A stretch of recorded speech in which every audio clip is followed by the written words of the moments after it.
ओंकार रूप आणि शुद्ध ज्ञान ज्याचं शरीर आहे, अशा निर्मल शांत ओंकार निर्दिष्ट दक्षिणामूर्तीला माझा नमस्कार असो. सर्व विद्यांचे माहेर घर, संसार रूपी रोगाने ग्रस्त जीवांना वैद्यासारखा अशा श्री स्वामी समर्थांना माझा नमस्कार असो. कौपिनधारी कटी मेखला पायी खडावा बहुशोभताती, भाळी टिळा सुंदर टोपी डोई, स्वामी समर्थ मज भेट दे. अवधूत चिंतन श्री गुरुदेव दत्त. श्री स्वामी समर्थ महाराज की जय. आज गुरुपौर्णिमेच्या औचित्याने या ठिकाणी उपस्थित सगळ्या स्वामी भक्तांना, त्यांच्या अंतरात्म्यामध्ये विराजित असलेल्या स्वामी परमात्म्यांना नमस्कार.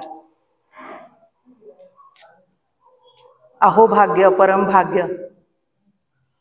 आज व्यासांची जयंती आणि त्या शुभदिनी व्यासपीठावर बसायला मिळावं, स्वामींनी कौतुक करावं, आपलं अहोभाग्य. या ठिकाणी जी अधिष्ठित स्वामी आहेत त्यांच्या चरणी कोटी कोटी दंडवत प्रणाम. आणि हे भाग्य दिलं त्यासाठी स्वामींचे मनपूर्वक आभार.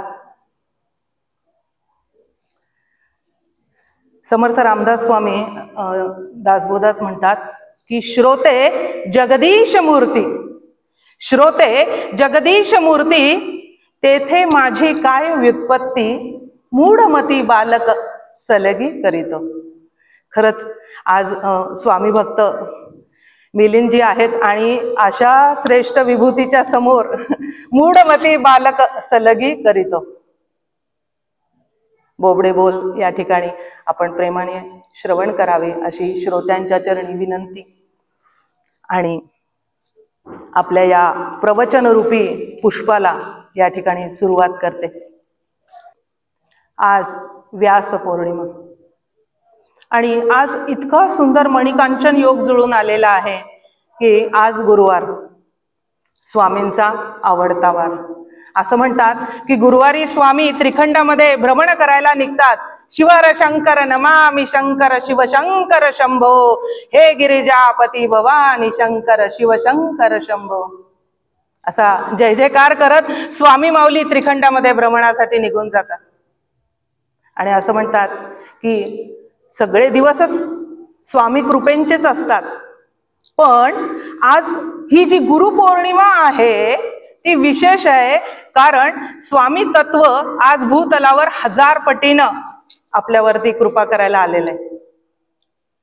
मग साक्षात स्वामी माऊली आलेले आहेत आपल्याला, तर मग आपण का नाही बरं तो कृपा प्रसाद आपण ग्रहण करायचा. तर आज ह्या व्यास पौर्णिमेला जे गुरुतत्व 1000 पटीनं पृथ्वीवरती आलेलं आहे त्याचा आपण सगळ्यांनी लाभ घ्यायचा आहे. बघा, आम्ही आता पुण्यामधनं ज्या वेळेला येत होतो, सुंदर असा रमणीय परिसर, निसर्गरम्य, अगदी हिरवा शालून आषाढामध्येच नेसून ही भूमाता तयार झालेली आहे गुरुपौर्णिमेसाठी स्वागत करायला. आणि ती डोंगरांची माळ आणि त्याच्यामधनं ते जसे काही गुलाब पुष्प तुरे शोभावे तसे ते धबधबे, स्वामींच्या स्वागतासाठी आम्ही सज्ज आहोत बरं. जणू काही दुसरं अक्कलकोटच हो. आणि आज या अक्कलकोटमध्ये आपण ह्या श्रवण भक्तीचा लाभ घेत आहोत आणि औचित्य गुरुपौर्णिमेचं. असं म्हणतात की भगवान गोपाल कृष्णांची अष्टमी, प्रभू रामचंद्रांची नवमी, शिवाची शिवरात्र, पण सद्गुरूंची असते ती पौर्णिमा. कारण तुमच्या जीवनाला पूर्णत्व बहाल करणारं ते तत्व आहे. पुनरपि जननम पुनरपि मरणम, किती जन्म झाले हो, त्यातनं तुमची वाट मोकळी करून ते सर्कल एक मोठं, एक छोटीशी वाट आहे, ती वाट आपल्याला दाखवणारं ते गुरुतत्व, म्हणून त्याला पूर्णत्व जीवनाला बहार करणारी ती गुरुपौर्णिमा. हे जे महर्षी वेदव्यास आहेत त्यांचे आपल्यावर अपार उपकार आहेत. त्यांच्या ऋणातनं आपण कधी मुक्तच होऊ शकणार नाही. सगळं वेद वाङ्मय, 18 पुराण, षडशास्त्र, काय काय म्हणून त्यांनी प्रकार हाताळले नाही. आणि बरं का, ज्या वेळेला हे सगळं लिखाण झालं त्यावेळेला व्यास महर्षी सैरभैर झाले बरं का. कारण माणसाला जे समाधान हवं असतं, आनंद हवा असतो, जी परिपूर्णता हवी असतेस, ती नव्हती आलेली आयुष्याला. त्यावेळेला ह्या गादीचे मालक नारायण नारायण करत बद्रिका आश्रमामध्ये वेदव्यासांना भेटले आणि म्हणाले, तुम्ही भागवत का नाही लिहित? कृष्णाच्या लीला का नाही लिहित तुम्ही? आतापर्यंत तुम्ही सगळे कृष्णाने काय काय कार्य केलंय किंवा सगळ्या शास्त्रांमध्ये काय लिहिलंय, पुराणांमध्ये काय लिहिलंय ते सगळं लिहिलंय, पण तुम्ही कृष्णांच्या लीलांचं वर्णनच केलेलं नाही, ते तुम्ही करा. आणि देवर्षी नारदांच्या सांगण्यानुसार महर्षी वेदव्यासांनी भागवत लिहिलं आणि जीवाला परम शांती मिळाली. आलं लक्षामध्ये गुरुचं कार्य. या ठिकाणी आपल्याला हा गुरु लागतो. आपल्याला वाटतं मी करतोय मी करतोय, मग त्या मीपणामध्ये काय होतं? ती समाधान, ते शांती, ते सुख, सुख म्हणण्यापेक्षा तो परमानंद, तो आपल्याला मिळत नाही. मग ज्या वेळेला आपण गुरूंच्या छत्रछायेखाली येतो त्यावेळेला गुरु आपल्याला मार्गदर्शन करतात आणि या नरदेहाचं सार्थक होतं.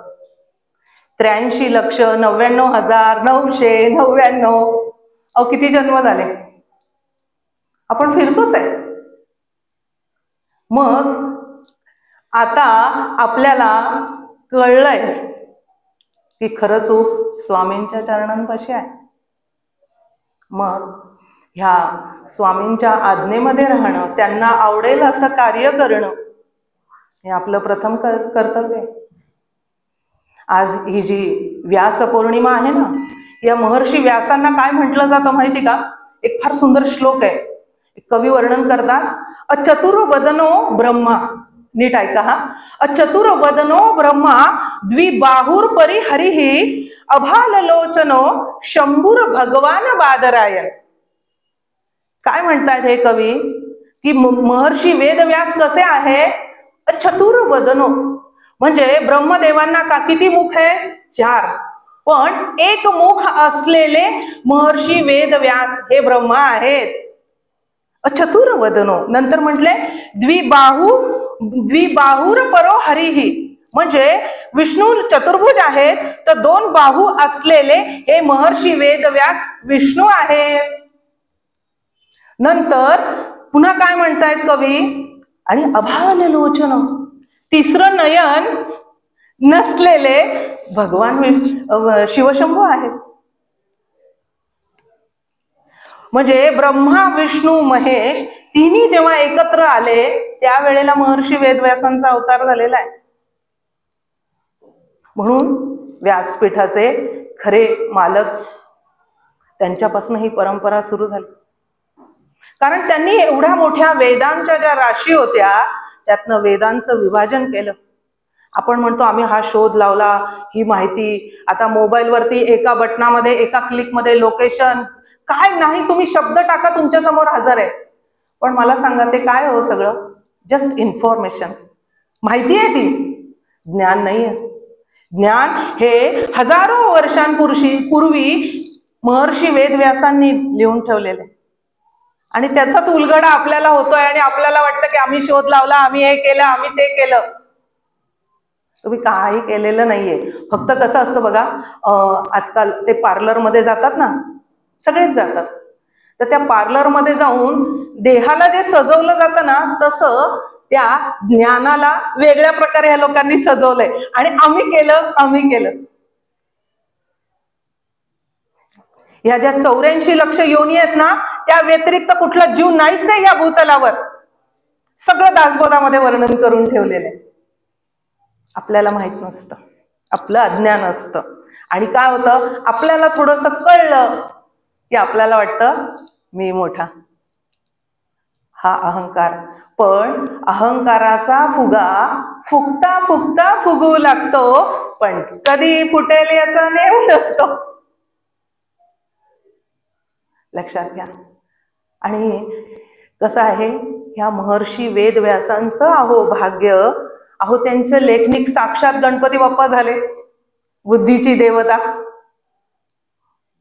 नंतर देवर्षी नारद त्यांचे गुरु झाले. आणि भागवत आपल्या समोर आलं, कृष्णाच्या लीला आपल्या समोर आल्या. इथे सुद्धा मला वाटतं भागवताचा सप्ताह झालेला आहे आपल्या इथे. यासाठी ह्या ज्या कृष्ण लीला ऐकल्या ना, माणूस हरवून जातो. कृष्ण म्हणजेच आकृष्ट करणारा. आपल्याला वाटतं अरे हा सापडला, पण तो लांब असतो, त्याचा थांग पत्ताच लागत नाही. आपण म्हणतो वसुदेव सुतम देवकी कंस चाणूरमर्दनम देवकी परमानंदम कृष्णम वंदे जगद्गुरु. कृष्णाला सुद्धा जगद्गुरूची उपमा दिलेली आहे. पण माहितीये, एक माझ्या परिचयातले भक्त आहेत, श्रीपाद श्री वल्लभांचे निस्सीम भक्त आहेत, श्रीधर स्वामी कृपांकित आहेत, वैजापूरकर काका म्हणून. तर ते काय म्हणतात माहिती का, आपण म्हणतो कृष्णम वंदे जगद्गुरु. कसं होतं, आपल्या पदरचं काहीच नाहीये, आपण काही सांगत नाहीये. जे आपल्या सत्पुरुषांनी संतांनी जो अमूल्य ठेवा ठेवलेला आहे ना, त्यातलं काहीतरी वेचायचं छान आणि ते आपण बोलण्याचा प्रयत्न करायचा. वैजापूरकर काका सांगतात की तुम्ही कृष्णम वंदे जगद्गुरु म्हणता, पण कृष्ण जो आहे तो कुठल्या कुळातला? यदू कुळातला. आणि यदू कुळाचे गुरु कोण आहेत? साक्षात भगवान दत्तात्रय. येत आहे लक्षामध्ये? साक्षात भगवान दत्तात्रय यदू कुळाचे गुरु आहेत. त्यामुळे भगवान दत्तात्रय आपले स्वामी समर्थ श्रीकृष्णाचे सुद्धा गुरु आहेत. म्हणजे काका सांगतात त्याप्रमाणे जर का आपण गेलो तर बरोबर आहे ना. आणि म्हणजे इतकं ते गुरुतत्व लक्षात घ्या, पुरातन आहे. आणि गुरुतत्व कसं आहे माहिती का, अजन्मा अमर अविनाशी गुरुतत्व आहे. ते मानव देहधारी नाही, परमेश्वराची ती लीला असते. परमेश्वर काय करतो, मानवाच्या देहाचा आसरा घेतो आणि त्यातनं ते गुरुतत्व प्रगट होतं. हम गया नाही जिंदा है, ते कधी नष्टच होणार नाहीये. आजही ते इथं आहे, आलेलेच बसलेलेच स्वामी. अजन्मा अमर अविनाशी गुरुतत्व. आजच्या गुरुपौर्णिमेला त्या तत्वाला शरण जाणे. शरणागतासी तारी तोची एक सद्गुरु दाता, जैसे बालक वाढवी माता नाना यत्ने करून. आई जशी लहान बाळाला कोंड्याचा मांडा करून वाढवते आणि कसंही करून माझं बाळ जेवलं पाहिजे, त्याला चांगले संस्कार झाले पाहिजे म्हणून आटोकाट प्रयत्न करते, तसंच स्वामी माऊली माझा भक्त हा भक्त व्हावा, माझ्यापासून विभक्त होऊ नये म्हणून आटोकाट प्रयत्न करत असते. त्यासाठी फक्त हवा शरणागत भाव. मगाशी काका बोलताना म्हणाले ती हवी तळमळ, आंतरिक तळमळ पाहिजे. आपल्याला बऱ्याचदा काय वाटतं माहिती का, आपण इथे आलोय, हा मठ आहे, मी ही सेवा करतोय, माझ्याकडनं हे घडतंय, मी आज 15 वर्ष झालो मठामध्ये येतोय, सेवा करतोय. पण तुम्ही एक लक्षात घ्या, गोंदवलेकर महाराजांचं वचन मला आठवतं. गोंदवलेकर महाराज काय म्हणायचे, तुम्ही कोणी येऊ नका, आपोआप चुली पेटतील, स्वयंपाक होईल, पाणी भरलं जाईल, आरती होईल, काही गरज नाही. त्यांचं मोठेपण आहे म्हणून त्यांनी आपल्याला जवळ केलंय. ते आता स्वयंपाकघरातल्या मावशी, अन्नपूर्णा साक्षात. उपवास कळला, अवघ्या 5 मिनिटात खिचडी केली त्या माऊलीने. म्हटलं चालेल, राजगुर्याचा लाडू दूध मी घेईन. कोणीतरी माझ्या दारात आलंय आणि त्याला मी विनमुख पाठवणार नाही, ही स्वामींची शिकवण आहे.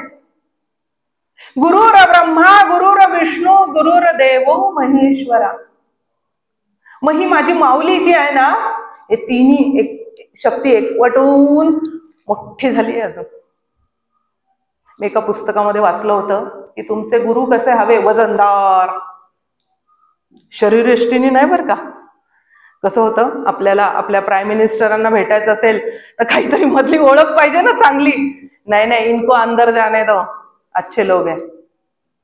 मग माझे गुरु जर वजनदार असतील, परब्रह्म परतत्व जे काय आहे आत्मज्ञान त्यांना झालेलं असेल, असे माझे गुरु असतील तर तेच मला ते करून देतील ना. स्वामी फक्त एका मूर्तीमध्ये नाहीये, ते सर्व व्याप्त आहे हे आत्मज्ञानी व्यक्तीच मला सांगू शकेल ना. ते वजन पाहिजे गुरूंचं स्वामींच्या दरबारामधलं. मग आपण ज्या वेळेला म्हणतो गुरुर ब्रह्मा गुरुर विष्णू गुरुर देवो महेश्वरा, बघा नुसतं ब्रह्मा म्हणजे गुरु आहे का? हा, नुसते विष्णू नाही, नुसते शिव नाही. खरं तर आदिनाथ शिवशंभूपासनं गुरु परंपरा सुरू झाली आपण म्हणतो. आमचे सद्गुरू स्वामी स्वरूप लाटकर काका काय सांगतात मला, परवा आमचा जो सत्संग असतो रविवारी, त्यावेळी इतकं सुंदर मला त्यांनी सांगितलं की हे जे ब्रह्मदेव नाभी कमलामधनं प्रगट झाले, तपश्चर्येला निघून गेले. ज्या वेळेला आपण गुरुर ब्रह्मा म्हणतो तर हे जे ब्रह्मदेव आहेत ना, सतत अनुष्ठानामध्ये रत असतात, तपसाधनेमध्ये रत असतात. मग हे जे ब्रह्मदेव आहेत ना, ते रजगुणाचं प्रतीक आहे. मनुष्यामध्ये जर रजगुण नसेल, मनुष्य कार्यच करू शकणार नाही, नवनिर्मिती होणार नाही. ज्या वेळेला आपण पारायणाला बसतो, पोथी वाचायचं ठरवतो, जप करायचं ठरवतो, त्यावेळेला आपण ब्रह्मदेवांच्या अधिपत्याखाली असतो, अनुष्ठान सुरू असतं आपलं. कारण त्यातनं भक्तीची निर्मिती होत असते, सृजनाचं कार्य करतात. ब्रह्मदेवांना म्हणून काय म्हटलेले, गुरुर ब्रह्मा, ब्रह्मदेवांच्या रूपामधले माझे गुरु यांनी काय करावं, मग यांनी माझ्यासाठी काय करावं, चांगल्याची निर्मिती करावी. आलं लक्षात? गुरुर ब्रह्मा. मग नंतर काय, गुरुर विष्णू. पुढे काका मला म्हणाले, अगं विष्णू म्हणजे कोण आहे माहिती का? आई आहे आपली. प्रेम वात्सल्य इतकं कुट के भरा आहे म्हणतात ना, अगदी ठाई ठाई भगवान विष्णूंच्या आहे. माऊली आहे आणि वात्सल्य भाव हा प्रधान भाव आहे भगवान विष्णूंचा, म्हणून ते पालन करते झाले ना आपले सत्वगुण. मग ज्या वेळेला ब्रह्मदेव चांगल्याची निर्मिती करतोय, त्या वेळेला दोष पण निर्माण होत आहेत ना, है ना. मी सेवेकरी आहे, माझ्याकडे एवढं ज्ञान आहे, माझ्याकडे एवढी माहिती आहे, आज एवढी वर्ष झाले मी मठामध्ये सेवा करते, माझ्यासारखं कोणाला जमायचंच नाही. बघा, म्हणजे तुम्ही सेवाही करताय, छान प्रसादही बनवताय, अरेंजमेंट सगळी करताय, हो की नाही. तुम्ही निर्मिती केली चांगल्या कामाची, पण हे करत असताना तुमच्या सोबत काय तयार झाले, अहंकार. सत्य गुण म्हणजे गुणदोषासकट आपलं जडणघडण सुरू होतं. मग माझ्या ह्या भगवान विष्णूंनी काय करावं माझ्यासाठी, तर ही चांगल्याची निर्मिती होत असताना जे काही वांगलं आहे, आपण म्हणतो ना, जे काही वाईट आहे त्याची काय करावी, त्याचा बाजूला करावं त्याला. आणि पालन कशाचं करावं, विष्णूंनी माझ्यामधल्या चांगल्याचं पालन करून मला पुढे न्यावं. मग आता विष्णू मला पुढे नेत आहेत. मग आता भगवान शिवशंभूंचं कार्य, मुख्य कार्य आहे ज्ञानदानाचं. काका पुढे म्हणाले, शिवशंभू ज्ञान तुम्हाला देतात. स्मशान जोगी त्याला म्हटलेले, अहो तुमच्या सगळ्या बागेतली फुलं तुम्ही विष्णूंना वाहून टाका, धोत्र्याचं फूल मला द्या, पांढरा चांदीपाट, कन्हेर, आणि तुमच्याकडे फळ नसलं ना, मला धोत्र्याचं सुद्धा चालतं, बेलफळ पण चालतं. असे शंभू आहेत. म्हणजे शंभू तुम्हाला सांगतायत की अरे बाबा, जे जे काही चांगलं चांगलं दिसतं ना, का रे भुललिया वरिलिया रंगासी, त्याच्यात काही अर्थ नाही. जे शाश्वत आहे, शाश्वत ज्ञानाची जाणीव शिवशंभो आपल्याला करून देतात. आपल्यामध्ये सत्वगुण वाढीस लागतोय, रजोगुण कमी होतोय, त्या जोडीला जो मध्ये काही तमोगुण वाढलेला असेल त्याचं नाश करण्याचं काम शिवशंभो करतात. म्हणून गुरुर ब्रह्मा गुरुर विष्णू गुरुर्देव महेश्वर असं हे तत्व आहे. गुरुचरित्र, श्री गुरुचरित्रामधल्या 26व्या अध्यायामध्ये एक कथा येते. त्या कथेमध्ये वेदांचं महत्व सांगितलेलं आहे. स्वामी नरसिंह सरस्वतींकडे काही ब्राह्मण मंडळी येतात. कशासाठी येतात? वाद घालायला. आणि ते म्हणतात की आम्हाला तुमच्याशी ह्या वेदांचं जे ज्ञान आहे त्याच्यावर वाद घालायचा. पूर्वी प्रथा होत्या खूप अशा, काही सिद्धांत मांडायचे, राजासमोर ते वादविवाद सुरू असायचे. त्या वेळेला नरसिंह सरस्वतींनी जे गुरुचरित्रामधले पुढे ते आलेले आहेत बोल, त्यांनी सांगितलं की हे एक कथा त्यांनी त्यामध्ये सांगितली की भारद्वाज ऋषी ब्रह्मदेवांकडे गेले आणि ते म्हणाले की मला सगळं वेदांचं वाङ्मय मला देऊन टाका, ते सगळं ज्ञान मला द्या. ब्रह्मदेव म्हणाले बघ तुला काय जमतंय ते. आणि भारद्वाज ऋषी घेण्याचा प्रयत्न करतायत ज्ञान. अहो पण अगदी थोडंसं ते घेऊ शकले. ही कथा त्या ब्राह्मणांना सांगितली तरी त्यांचं आम्हाला जयपत्र हवंय, आम्ही एवढ्यांना जिंकलंय, आम्ही हे केलंय ते केलंय. त्या वेळेला नरसिंह सरस्वती स्वामी महाराज सांगतात की तुम्ही असल्या वादविवादात पडू नका. वादविवादामध्ये जर का तुम्ही पडला तर पुढच्या जन्मामध्ये तुम्हाला ब्रह्मराक्षस व्हावं लागेल. आणि तीच गत त्यांची होते. हा प्रसंग सांगण्याचं कारण असं आहे की वेद इतके अथांग आहेत की त्यांचं संवर्धन करण्यासाठी, त्यांचं वर्गीकरण करण्यासाठी, जतन करण्यासाठी, वाढ करण्यासाठी साक्षात हरिनारायणालाच महर्षी वेदव्यासांच्या रूपामध्ये अवतार घ्यावा लागला. आणि ते चिरंजीव आहेत, आजही बद्रिकाश्रमामध्ये आहेत. इतकं त्यांचं महान असं कार्य, अतुलनीय असं कार्य, अशा सद्गुरू परंपरा निर्माण झाली. त्यांच्या चरणी नतमस्तक होण्याचा दिवस. छान वर्षा ऋतू सुद्धा बरसायला लागलाय. श्रीधर स्वामी काय म्हणतात माहिती का? गुरुपौर्णिमा येते पावसाळ्यामध्ये. फार सुंदर वाक्य आहे त्यांचं. ते म्हणतात की हे जे सगळे ढग जमलेले असतात ना, काळे कुट्ट ढग, मग हे सगळे अज्ञानाचे ढग नाहीसे व्हावे गुरुकृपेने म्हणून धो धो बरसतो तो. आणि असा बरसतो की सगळं अज्ञान निघून जात. म्हणून गुरुपौर्णिमेला सद्गुरूंना काही मागायचं नाही. तृप्त, आज मी तुझ्या दारामध्ये तृप्त आहे. जे काही दिलंयस ना, इतकं दिलंय, मी आज तुला शरण आलं. जे काही केलं ना, काया वाचा मने सगळं तुला अर्पण बाबा. आणि असाच भिवू नकोस, मी तुझ्या पाठीशी आहे. राहा, अशक्य शक्य कर. तू असलाच ना, मग तिथं नेऊन काही नाही. मग ज्या वेळेला तू ब्रह्मदेव म्हणून येशील ना, मग त्यावेळेला सरस्वतीला घेऊन ये बरं का. आणि ज्या वेळेला तू विष्णू म्हणून माझ्या घरी येशील ना, त्यावेळेला त्या साक्षात महालक्ष्मीला घेऊन ये. ज्या वेळेला तू शिवशंभो म्हणून माझ्या घरी येशील ना स्वामीराया, त्या वेळेला त्या अन्नपूर्णेला आणायला विसरू नकोस. असे आहेत आपले स्वामीराय. गुरुर ब्रह्मा गुरुर विष्णू गुरुर्देव महेश्वरा. मग तुमचं ज्ञान वाढवतात, तुम्हाला अफाट ज्ञानी करून टाकतात. स्वामींनी तुमच्यावर ब्रह्मदेव होऊन सरस्वतीची कृपा केलेली असते. ज्या वेळेला गाडी बंगला पैसा रिद्धी सिद्धी पाणी भरायला लागतात, महालक्ष्मीला घेऊन आलेत भगवान विष्णू स्वामी माझे. आणि ज्या वेळेला गुरुचरित्रातले एक एक प्रसंग बघा, स्वामींच्या लीलांमधले एक एक प्रसंग बघा, 30-40 लोकांचा स्वयंपाक असतो, 1000 माणसं जेवून जातात. आता एक तुम्हाला प्रसंग सांगते माझ्या परिचयातले, म्हणजे मी स्वतःला या बाबतीत खूप भाग्यवान समजते. आजचा दिवस आहे ना, आपला सगळ्यात पहिले जे आपले गुरु आहेत, आपले आई वडील, त्यांच्या चरणी नतमस्तक होण्याचा खरा दिवस आहे.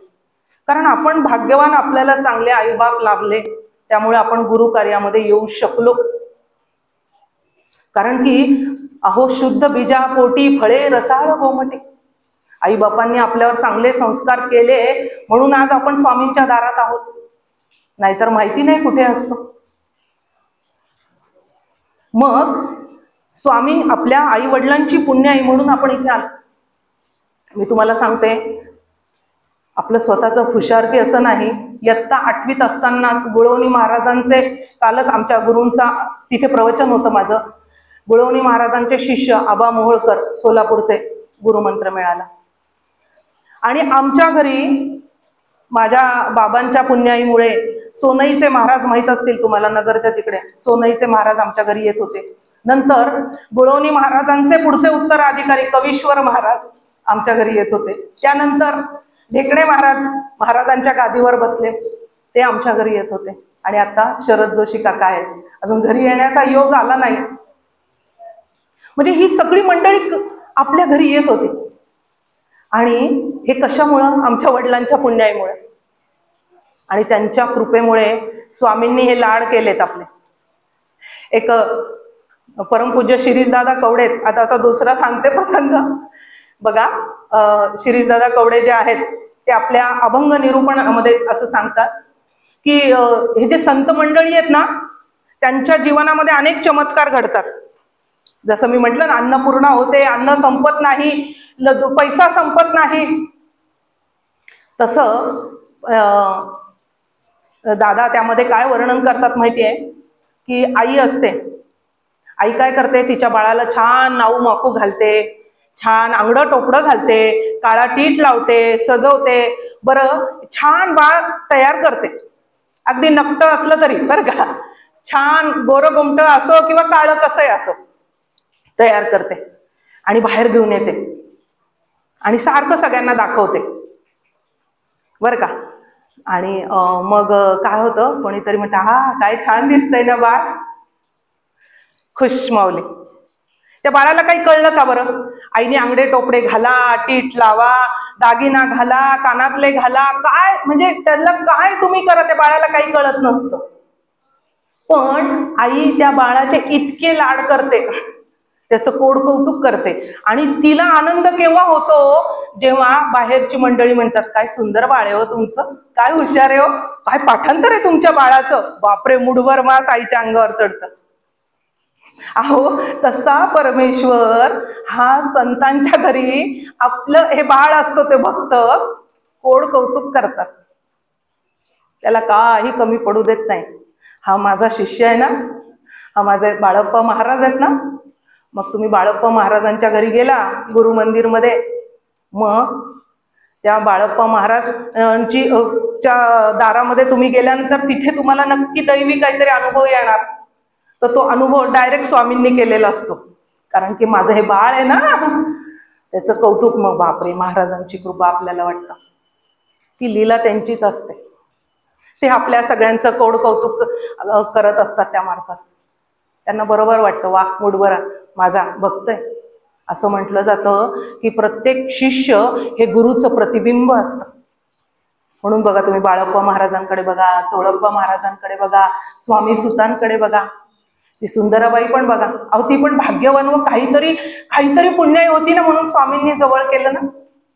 अहो ज्ञानेश्वर माऊली म्हणतात, गतजन्माची पुण्याई, गतजन्माची पुण्याई, या जन्माची कमाई आणि गुरुकृपा, याशिवाय माणूस आयुष्यात पुढे जाऊच शकत नाही. काहीतरी असेल ना तिच्याकडे मागच्या जन्माचं, पण काहीतरी काय असतं माहिती का, माणसाला सगळं मिळतं आणि काहीतरी कुठंतरी ती माया जी असते ना, भरकटवते माणसाला आणि माणसाकडनं वाकडं पाऊल पडतं. तर अन्नपूर्णेचा एक चमत्कार तुम्हाला सांगते की आता जो परवाच घडला, पूज्य साठे काका, हे जे साठे काका आहे ते नाना महाराज तराणेकरांचे अंतरंग शिष्य, नाना महाराज तराणेकर टेंबे स्वामी महाराजांचे शिष्य आणि इंदोरचे आहेत, ते दत्त संप्रदाय सगळा.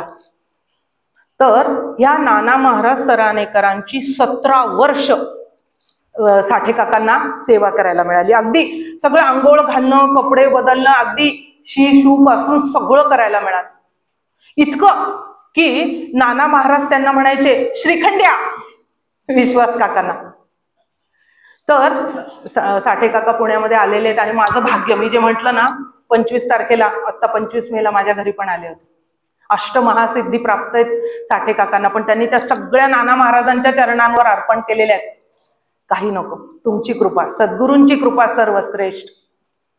तर खरोटे म्हणून त्यांच्या घरी साठे काका गेले होते. त्या दिवशी 20च लोक जेवायला येणार होते आणि असं झालं 40 माणसं आली. आत्ता परवा घडलेला प्रसंग आहे. अहो 20 माणसाचं जेवण, आतल्या बाईंना केवढं टेन्शन आलं असेल. साठे काका म्हणाले काही नाही, होईल छान, सगळ्यांची जेवणं होतील.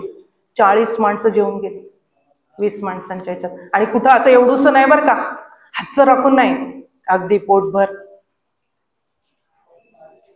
म्हणजे जे गुरुतत्व जे आहे ना ते आपल्या शिष्यांमधनं कार्य करत असतं, विविध लीला दाखवत असतं.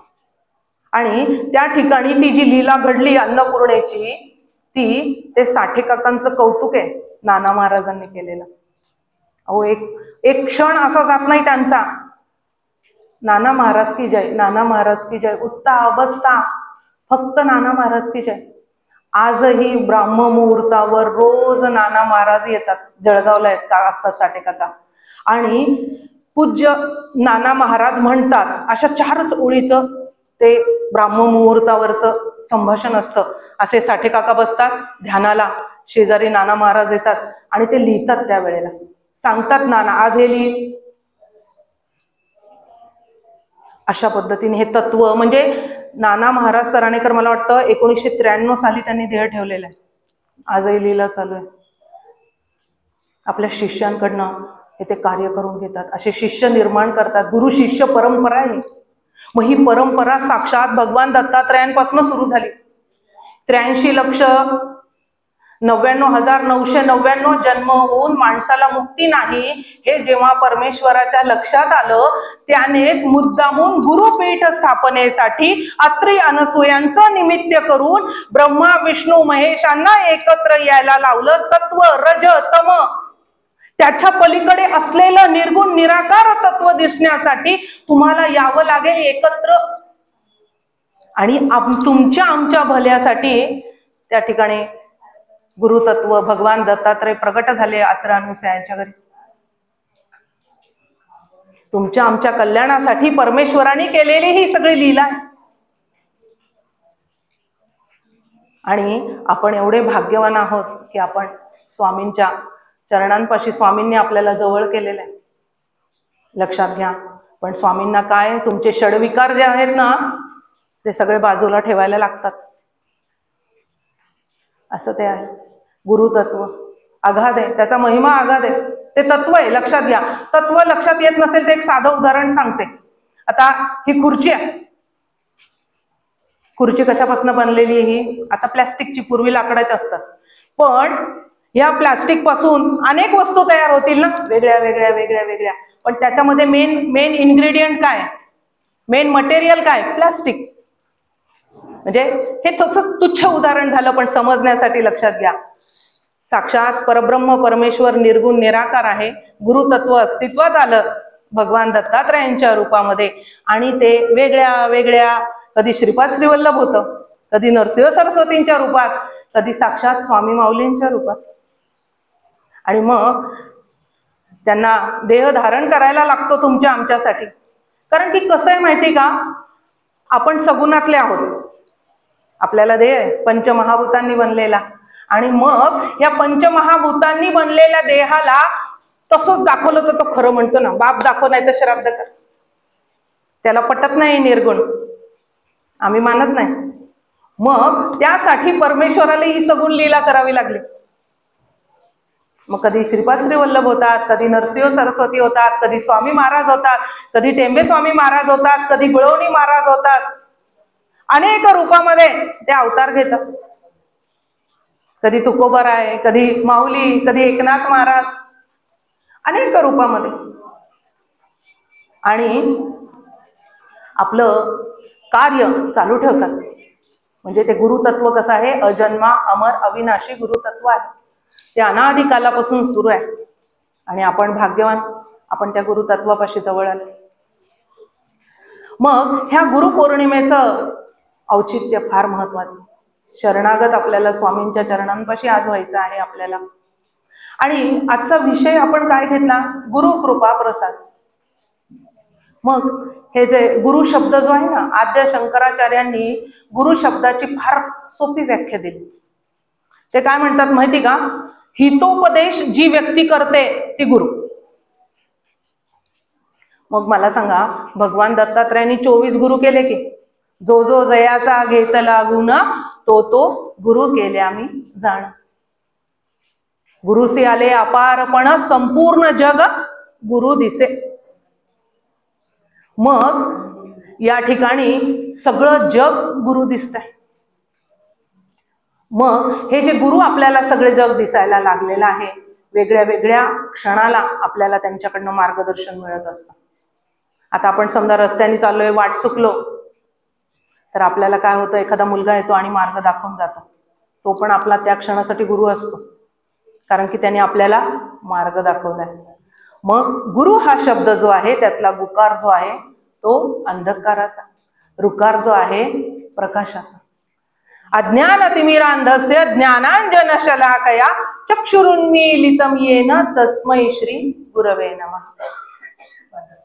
अज्ञान रूपी अंधकार बाजूला सारून प्रकाशाची वाट दाखवणाऱ्या गुरूंना नमस्कार असो.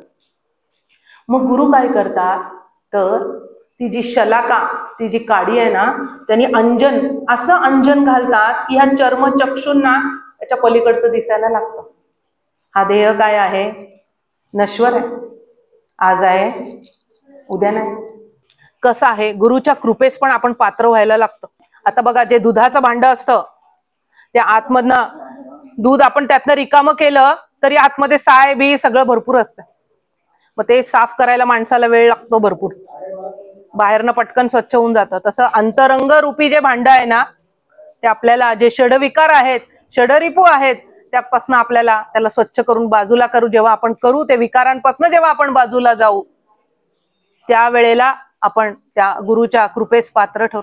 पात्र म्हटले ना, पात्र म्हणजे भांड. हे ध्येयरूपी भांड आहे. आपण म्हणतो मी आता स्नान करून आलोय, सुचिरभूत झालोय, पण मला सांगा, मल मूत्र घाम काय काय ते देहामध्ये पडलेलं असतं. आपल्याला वाटतं आम्ही आंघोळ करून आलोय, आम्हाला शिवू नका बरं का, आम्ही आंघोळ करून आले, पूजा करायची आहे. पण बाबा तुझ्या आतमध्ये किती घाण आहे, हा, ते निघाल्याशिवाय ते जवळच करत नाहीत. ती शक्ती तुम्हाला जवळ करत नाही.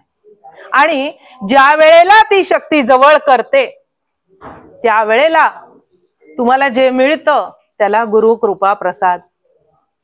मग आपल्याला ह्या गुरु कृपा प्रसादामध्ये आपल्याला कधी एखादा मंत्र मिळतो, एखादं स्तोत्र कोणीतरी म्हणा म्हणून सुचवून जातं. मी म्हटलं नाही, दत्तात्रयांनी जसे 24 गुरु केले, कोणीतरी भेटतं आपल्याला आणि तुम्ही हे करा बरं का, छान होईल, तुम्हाला चांगलं होईल, तुम्ही पारायण करा बरं का, पोथी वाचा बरं का, तुम्हाला अनुभव येईल, अनेक जणांना आलेले आहेत, असं कोणीतरी सुचवून जातं. मग हा एक प्रकारे आपल्याला मिळालेला कृपा प्रसादच असतो. हे असे अनेक गुरु आपल्याला भेटत जातात आणि असे अनेक गुरु मिळत मिळत आपल्याला जी सलोकता, समीपता, स्वरूपता आणि सायुज्यता, शेवटची जी मुक्ती आहे, पुन्हा येणं जाणं बंद करणारी, तिथपर्यंत पोहोचण्यासाठी मग आपल्याला सद्गुरु मिळतात. गुरु, सद्गुरु, परात्पर गुरु आणि जगद्गुरु. कृष्णाला कृष्णम वंदे जगद्गुरु म्हटलेले. आणि मग गुरु हे असे लागतातच. आज आम्ही पुण्यामध्ये नारद मंदिरामध्ये नारदीय कीर्तन शिकलो. देवर्षी नारद की ह्या आमचे गुरु, आणि जे शिकवणारे होते मला ते सुद्धा गुरु. ते काही जे काय होतं ते माझ्या आतमध्येच होतं, पण त्यांनी काय केलं ते सगळं बाजूला सारलं. दगडामध्येच मूर्ती आहे, तो शिल्पकार. अचूक असा शिल्पकार भेटायला पाहिजे. म्हणजे अशी सुंदर घडीव मूर्ती होती की बघितलं की हात जोडलेच जातात. मग गुरु परमात्मा परेशु ऐसा ज्याचा दृढ विश्वासू, देवतयाचा अंकिला स्वये संचला त्याचे घरा. गुरु परमात्मा परेशु. अहो आठवा, काशीवरनं आणलेली गंगा त्या तहानलेल्या गाढवाच्या मुखात घातली. अहो ते ऋण फेडण्यासाठी साक्षात श्रीखंड्याच्या रूपामध्ये 12 वर्ष पाणी भरलं ना नाथांच्या घरी. गुरु परमात्मा परेशु ऐसा ज्याचा दृढ विश्वास, दृढ भाव. जसे समुद्रामध्ये ते हे असतात ना खडक, दृढ उभे असतात. निष्ठावंत भाव भक्ताचा स्वधर्म. आणि मग त्याच्या घरी स्वये संचला त्याचे घरा. मग तो स्वतः त्याच्या घरी चालत येतो आणि जे काही त्याला शक्य आहे ना ते सगळं अशक्य शक्य करून जातो. आणि असं गरज नाहीये की स्वामींनी प्रत्यक्ष यावं, प्रगट व्हावं. अहो ते आजही इथं सुद्धा आहेत, आता माझा पूर्ण विश्वास आहे. सगळी त्यांची लीला आहे. तुम्हाला मी खुणा सांगते की कसा गुरुकृपा प्रसाद असतो बरं का. आता बघा इथे आपल्याला गरमी होतीये, थोड्या वेळात एखादी झुळूक येऊन गेली ना, समजा स्वामी येऊन गेले. कुठून तरी सुगंधाची लाट येऊन गेली, हळू झाडाचं पान खाली पडलं, काहीतरी बोलतात, टनकन सुंदर मंजूळ मंदिरातली घंटा वाजून गेली, कापुराचा वास येऊन गेला उगाच क्षणासाठी. आणि क्षणासाठीच मन भरून आलं आणि या डोळ्यामधनं बरसून गेलं. स्वामी येऊन गेले. अचानक दिव्याची वात फडफडून. हे सगळं तुम्हाला युट्यूबवर मिळेल असं वाटेल तुम्हाला, पण हे खरंय. येतात ते त्या रूपात येतात, असं येऊन जातात आणि आपल्या भक्ताला तृप्त करून जातात, आनंद देऊन जातात. आणि तू जे करतोयस ना योग्य मार्गावर आहे, थोडे प्रयत्न कर. मी पुढेच आहे, मागे पण आहे, इकडे पण आहे, तिकडे पण आहे, वर आहे, दश दिशा. भूजल तेज समीरख रवी शशी काष्टाधिकी असे भरला, स्थिरचर व्यापुनी अवघा तो परमात्मा दशांगुले उरला. रामा रामा रामा हरे हरे रामा रामा रामा रामा सीतापते रामा. अवधूत चिंतन श्री गुरुदेव दत्त. सियावर रामचंद्र की जय. भूजल तेज समीर रवी शशी काष्टाधिकी असे भरला. स्वामी माझे सगळीकडे येतो, नुसते मूर्तीमध्ये नाहीयेत. हे स्वामींना आपल्याला सांगायचंय. मी नुसता इथल्या मठात नाहीये, मी सगळीकडे. मी कुठे कुठे? भूजल, मी जमिनीमध्ये, भूजल. मी पाण्यामध्ये, मी वाऱ्यामध्ये. भूजल तेज समीरख, मी अग्नीमध्ये, मी वायूमध्ये, मी आकाशमध्ये. मी सगळीकडे. आणि मी कुठे नाही अशी जागाच नाही, कारण पूर्ण तत्व आहे. आज मी इथे प्रवचनाला आलेली आहे पुण्यामध्ये. मी माझ्या घरी आहे का? अपूर्णता. मी इथं आहे, माझ्या घरी स्वामी आहेत. त्यांना मी सांगितलंय, स्वामी मी लोणावळ्याला चालले, सोबत चला, सोबत राहा आणि तुम्हीच बोला, मी बोलणार नाही. मी आहे ना, मी. अहो रामभद्राचार्य आपले, ज्यांच्या कृपाप्रसाद आपल्याला राम मंदिर मिळालं, सगळं पाठ आहे त्यांना. कुठून आलंय हे? गुरु कृपेचा तारू विश्वाला आधारू भवसागर पैल पारू तूची करीशी श्री गुरुराया. ते रामभद्राचार्य इतकं सुंदर उदाहरण देतात. ते म्हणतात 2 शब्द है बाई, SUN. काय झालं? SIN काय झालं बघा बरं. सीन. दोन्हीची पहिली आणि शेवटची अक्षर SN. SIN मधलं काय, मध्ये काय, आय. मी म्हणजे काय, SIN मी. पाप आहे. मी आला की ते सगळी मंडळी आली.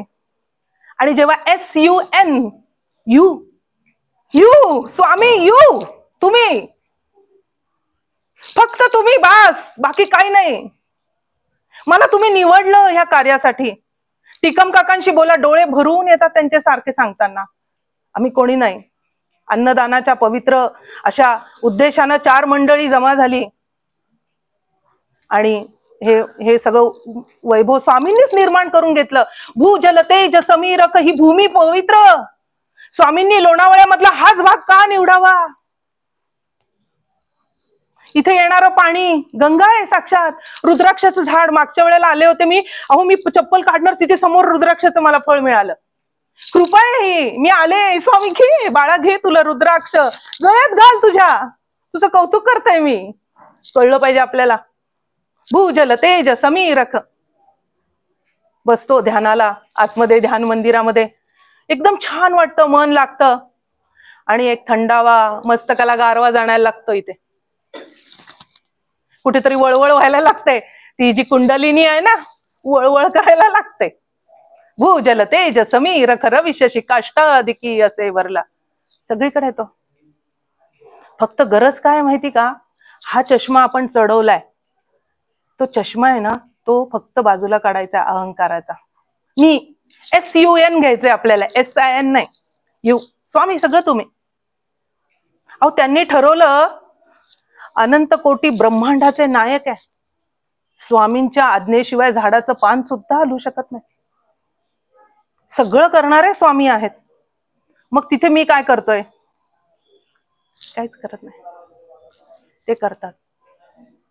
सगळं करतं पण त्यांच्याकडे देऊन टाकायचं. समर्थ रामदास स्वामी म्हणतात, रघुनाथ स्मरोनी कार्य करावे, ते तात्काळची सिद्धीस जावे. करता राम म्हणसी, त्याने पावसी यश कीर्ती प्रताप. मी करता म्हणसी, त्याने दुःखी कष्टी होसी. मी बघा एवढं काम केलं, एवढी तयारी केली, ही मंडळी ऐन वेळेला आली, मस्त खाऊन पिऊन निघून गेली. मी करता म्हणसी, स्वामींनी केलं. स्वामींचा प्रसाद घ्यायला आली, खाऊन तृप्त होऊन आपल्या घरी निघून गेली. कुठे दुःख आहे? अहो स्वामींनी मला बळ दिलं, 40 लोकांचा स्वयंपाक मी करू शकले. सामर्थ्य आहे ना. अहो तुम्हाला सांगते, मी माझ्या आईला म्हणते, आई तू पाण्याला फोडणी दिली तरी ते सुंदर लागतं ग पाणी. अन्नपूर्ण आहे हातामध्ये. स्वामी म्हणतात, आजकाल स्वामी म्हणतात म्हणून खूप काय काय असतं, पण खरंच जे अंतरंगाला भिडतं ना, ते स्वामी म्हणत असतात. स्वामी काय म्हणतात की जेव्हा तू स्वयंपाक करशील ना, अन्नपूर्ण होऊनच कर.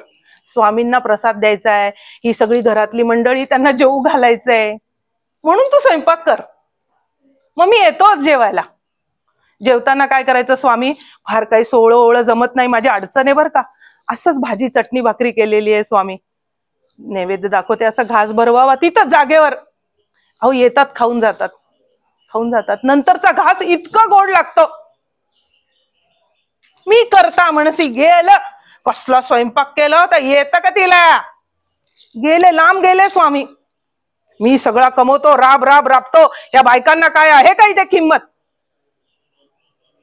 उठसूट नवऱ्याला बोलत बसतात, मी इथे मरमतो म्हणून तुम्हाला मिळतात 4 पैसे. मी करता म्हणसी, अरे माझं घर आहे, परमेश्वर कृपेने मला चांगलं शिक्षण मिळालंय, नोकरी लागलीये, 4 पैसे आहेत, डोक्याला छप्पर आहे, चांगली बायको आहे, मुलं. अहो भाग्याच्या गोष्टी आहेत ना. तुम्ही जरा इकडे तिकडे डोकावून बघा, लोकांची लग्न होत नाही, नोकऱ्या नाही, मुलं बाळ नाही, किती प्रॉब्लेम आहे. जरा इकडे डोकावून बघा, मग बघायचं स्वामींनी मला किती दिले भरभरून, किती भरभरून दिले, किती द्यावं त्या माऊलीनी. अनंत हस्ते कमलावराने, देता किती घेशील धोकरांनी, नेईल जेव्हा ती तुक्या करांनी, सांभाळीशी किती धोकरांनी. एक दाना पेरतात फक्त शेतकरी लोक. अहो केवढं कणीस येतं, दाणेदार कणीस. त्यांनी ठरवलं एका दाण्याला मी एकच दाणा देईल. कसं होईल आपलं? अनंत हाताने तो देतो आणि ज्या वेळेला तो घेतो ना वापस, मग येतं वादळ, वारं, सुनामी, भूकंप. त्या पृथ्वीने थोडं असं हलवू द्या बघा, मग तो कमलावर काय करतो, तेवढ्याच हाताने घेऊन टाकतो. मग तू किती सांभाळणार आहे बाबा तुझ्या 2 हाताने? अहो, जाताना तो सोन्याचा मणी ठेवलेला आहे ना, तो सुद्धा आपल्या सोबत जात नाही जिभेवरचा, तो बघत असतो तिथला डोम, मला कधी मिळणार आहे. तेव्हा सगळं बघताना किती नश्वरता आहे. सगळं सगळं सगळं ठेवून द्यायचंय. सगळं आपण घालतो त्या प्रेतावरती, सगळं खोटं घालतो, खोटं नाही तो काढून घेईल, काढून घेईल. एखादी बघा चांगली साडी कोरी दिसतीये का बघा, घाला, ती काय जळूनच जाणार आहे. इतका विचार करतो. आत्ता माझा प्रिय नवरा, माझी मुलगी, माझी सासू, माझी जाऊ, माझा धीर जर का तिथे असेल तिरडीवर, ते प्रेत होतं, डेड बॉडी. इतकं सगळं क्षणिक आहे. आणि आपण मग हे गुरुपौर्णिमेचं औचित्य कशासाठी आहे? हे सगळं आठवायचं की स्वामींनी मला अनंत हाताने किती दिलंय, दुबळी माझी झोळी. स्वामी किती देताय, किती कृपा वर्षाव करताय तुम्ही माझ्यावर. मी किती भाग्यवान, तुमच्या दारामध्ये मी आलोय. गुरुपौर्णिमेच्या दिवशी हे सगळं आठवायचं. आपला अगदी जन्मापासूनच सगळं आठवायचं. किती अवघड अवघड प्रसंग येत गेले, पण तुम्ही माझी श्रद्धा डळमळीत होऊ दिली नाही. तुमच्या चरणांपासून तुम्ही मला दूर केलं नाही. ही किती कृपा आहे आपल्यावर. हा कृपा प्रसाद नाही का? प्रसाद हा मज द्यावा, सहवास तुझा नित्य घडावा. स्वामी नाम घ्यावं आणि जन्म मृत्यूचा फेरा चुकावा. अहो, हे नाम काय करतं माहिती का? आता मगाशी मी तुम्हाला सांगितलं ही पंचमहाभूत, या पंचमहाभूतांचे एकेकाचे गुण आहेत. खूप गोष्टी ह्या डिटेलमध्ये सगळ्या दासबोध वगैरे सगळीकडे ज्ञानेश्वरीमध्ये आहेत. आता आपण हे थोडक्यात बघू की स्वामी नाम काय करतं. आपण जे आता काय बोलतोय, गुरु कृपा प्रसाद याविषयी बोलतोय. पंचमहाभूत, आता ही 5 महाभूत जी आहेत ना, त्या प्रत्येक महाभूतांचे एक एक गुण वैशिष्ट्य आहे. आता प्रत्येकाचं असतं की नाही आपल्या व्यक्तिमत्वाचं, कोणाला गाता येतं, कोणाला बोलता येतं, कोणाला नाच करता येतो, स्वयंपाक करता येतो, कोणाला छान कम्प्युटरवरचं सगळं जमत, काय काय गुण वैशिष्ट्य. 14 विद्या 64 कला दिल्यात देवानी आपल्याला. पण ह्या सगळ्या कला जेव्हा आपण बाजूला सारतो ना, तेव्हाच ती माऊली व घेते बरं का आपल्याला जवळ. कारण की ह्या सगळ्या पोटभरीच्या आहेत. ते पोटभरीच्या विद्या काही कामाच्या नाही तिथे. तर ही जी पृथ्वी आहे ना, ह्या पृथ्वीचं गुण वैशिष्ट्य म्हणजे गंध. 4 थेंब पावसाचे पडू द्या मातीवरती, काय सुंदर सुवास सुटतो, गंध, तिचा तो गुण आहे. आणि विभूती योगामध्ये काय सांगतायत भगवान गोपाल कृष्ण, की जे भव्य दिव्य आहे ना ते मी आहे. दिव्यत्वाची जेथ प्रचिती तेथे कर माझे जुळती. म्हणजे त्या भूमीमधला जो गंध आहे ते दिव्यता आहे ना, तो मी आहे. नंतर पृथ्वी, काय सांगितलं, जल, आप. मग हे जलतत्व जे आहे, त्या जलतत्वामध्ये काय गुण आहे? ओलावा है ना, पाण्याचा जो ओलावा आहे ना त्याचा तो गुण आहे. तृप्ती देतो, पाणी पिल्यानंतर आपण तृप्त होतो, ओलावा त्याचा तो गुण आहे. नंतर वायू, अग्नी, माफ करा, अग्नी. अग्नीमध्ये काय आहे? तेज.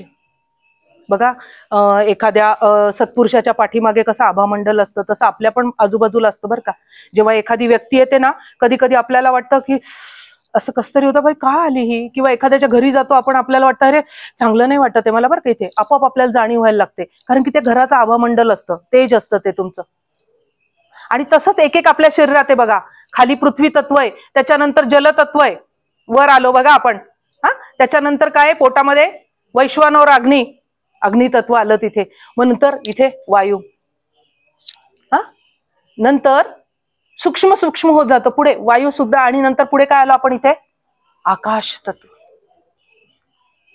आकाश तत्व. आणि पुढे मग सहस्त्रार चक्र. म्हणजे हे त्याचे गुण लक्षात घ्या. मग वायूचा सुद्धा गुण काय आहे? गती आहे वायूला. नंतर आकाश, याचा जो गुण काय माहिती का? शब्द. आकाशाचा महत्वाचा गुण आहे शब्द. म्हणून ज्या वेळेला, आता बघा मला तुम्हाला हे सांगायचंय, पृथ्वी काय स्थूल आहे बघा, स्थूलाकडून आपण सूक्ष्माकडे गेलो. स्थूल देह आहे ना, स्थूल देहाकडून आपल्याला वरवर जायचंय ना. आपण काय म्हणतो, ऊर्ध्वगामी आपली वाटचाल झाली पाहिजे, है ना. आपण साधने सुद्धा मध्ये जेव्हा जी संत पुरुष होती ती साधनेला बसायची, आकाशात विहार असायचा त्यांचा. अरविंद घोष ज्या वेळेला त्यांना तुरुंगवासात होते, ध्यानाला बसायचे ना अरविंद घोष, वरती छताला टेकलेले असायचे. तो तुरुंगाचा अधिकारी यायचा एकदा दोनदा, तो चपापला, त्याला वाटलं गेले का काय पळून. मग त्यांनी बघितलं तर बापरे, शॉकिंग झालाय तो एकदम. इतकं ध्यान त्यांचं हे होतं की ते वर, आणि ते जर नसते तर वर गेले असते. सदेह वैकुंठात तुकोबा राय कसे गेले असतील, साधारण ही कल्पना आहे बरं का. म्हणजे मला काही फार त्यातलं कळत नाही, म्हणून सुरुवातीलाच म्हटलं, मूढमथी बालक असं लगे करीतो. ध्यानाला बसलो ना आपण की असं वर वर वर वर हलकं होत जातं माणूस वरती. ते अडथळा व्हायचा त्यांना तिथे वरच्याचा. मग स्थूलाकडून आपल्याला आपला प्रवास कुठे, सूक्ष्माकडे. हे आपल्याला गुरूंच्या सान्निध्यात आल्यावर कळतं. ज्या वेळेला आपण स्वामी नाम घेतो म्हणजे काय झालं, आकाश तत्वाची स्पेशालिटी शब्द. मग आपण श्री स्वामी समर्थ किंवा श्री स्वामी समर्थ, जय जय स्वामी समर्थ, अवधूत चिंतन श्री गुरुदेव दत्त म्हणतो. मग काय ते शब्द कुठे, ते वर गेले आकाश तत्वामध्ये, सूक्ष्मामध्ये जाऊन पोहोचतात. त्या तत्वाला ते बुमरँग कसं असतं बघा, फेका परत ते तुमच्याकडे येतं, ते तिथे जातात आणि पुन्हा तुमच्या जवळ येतात आणि तुमचं सामर्थ्य वाढतं.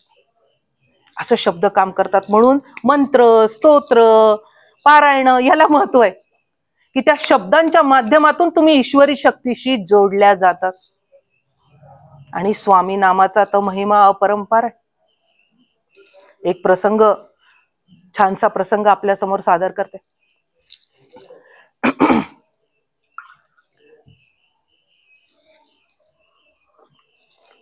लाड बघा कोमट पाणी करून ठेवले, इथे लवंग, वेलची, खडीसाखर, आधी डबल व्यवस्था होती, पुन्हा त्यांनी व्यवस्थित करून दिलं. हे उद्घाटन आजच केलंय मी. माझा नॅपकिन आणला होता, नाही तुमच्यासाठी कोरा ठेवलाय. हे लाड आहेत स्वामींनी माझे केलेले.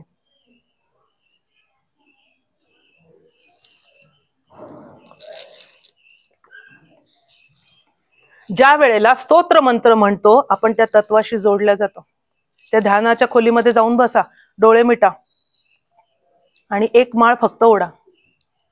गॅरंटी देते, आत गेलेले तुम्ही आणि बाहेर आलेले तुम्ही फरक आहे. जेव्हा जेव्हा तुम्ही ह्या प्रति अक्कलकोट मध्ये येता त्यावेळेला इथे सेवा केल्यानंतर तुम्ही तिथे किती वेळ बसता, तुम्ही काय करता, दुसरा काय करतो ते बघत बसता. नाही, तिनं तिथं मंत्र म्हटले, चुकला होता तिचा, असा उच्चार नाही आहे, विग्रह राहिला. माळ अशी नसते ओढायची, तो बोट अनामिका लावायची, हे लावायची, मुद्रा आहे, काही कळत नाही. माळ झाकून ठेवायची, हेच बघत बसतो आपण. म्हटलं ना, या जगामध्ये ज्ञानी मंडळींची कमतरताच नाही, पण भाव. मनी नाही भाव म्हणे देवा मला पाव, देव काही बाजारचा भाजीपाला नाही रे, अशान देव काही पावायचा नाही रे. भाव, उच्च कोटीचा भाव पाहिजे. तुम्ही इथे स्वामींना मोठा हार आणलाय, उपरणं आणलंय, केशर आणलंय, काही इथं सेवा द्यायला धान्य आणलंय. भाव. 10 किलो तांदूळ देऊयात म्हणते. अहो 10 कशाला देतात, 5 बस झाले. मागच्या वेळेला आपण दिले होते. अगं बाई 5 पण ठेव तुझ्या घरामध्ये, मला नको. साक्षात अन्नपूर्णा आहे तिथे त्यांच्या पाठीशी. तूच ये, तुला वर्षभर जेवायला घालीन मी.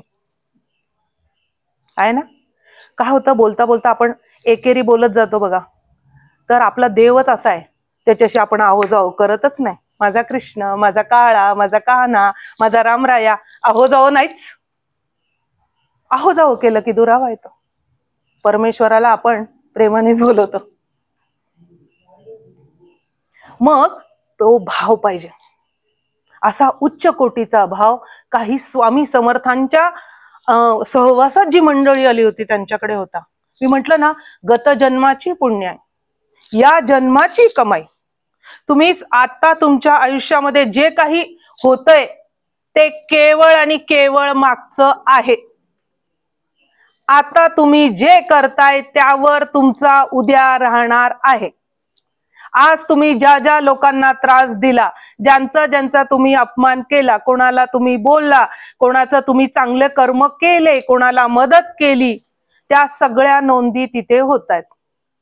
इवन तुम्ही एखाद्याला आहेर करताना मला नको ती साडी, नको ते शर्ट पीस, देऊन टाका, असा आहेर जरी केला असेल तर त्याचं कुचकं नाचकं फळ तुम्हाला मिळणार. हे त्रिकालाबाधित सत्य आहे.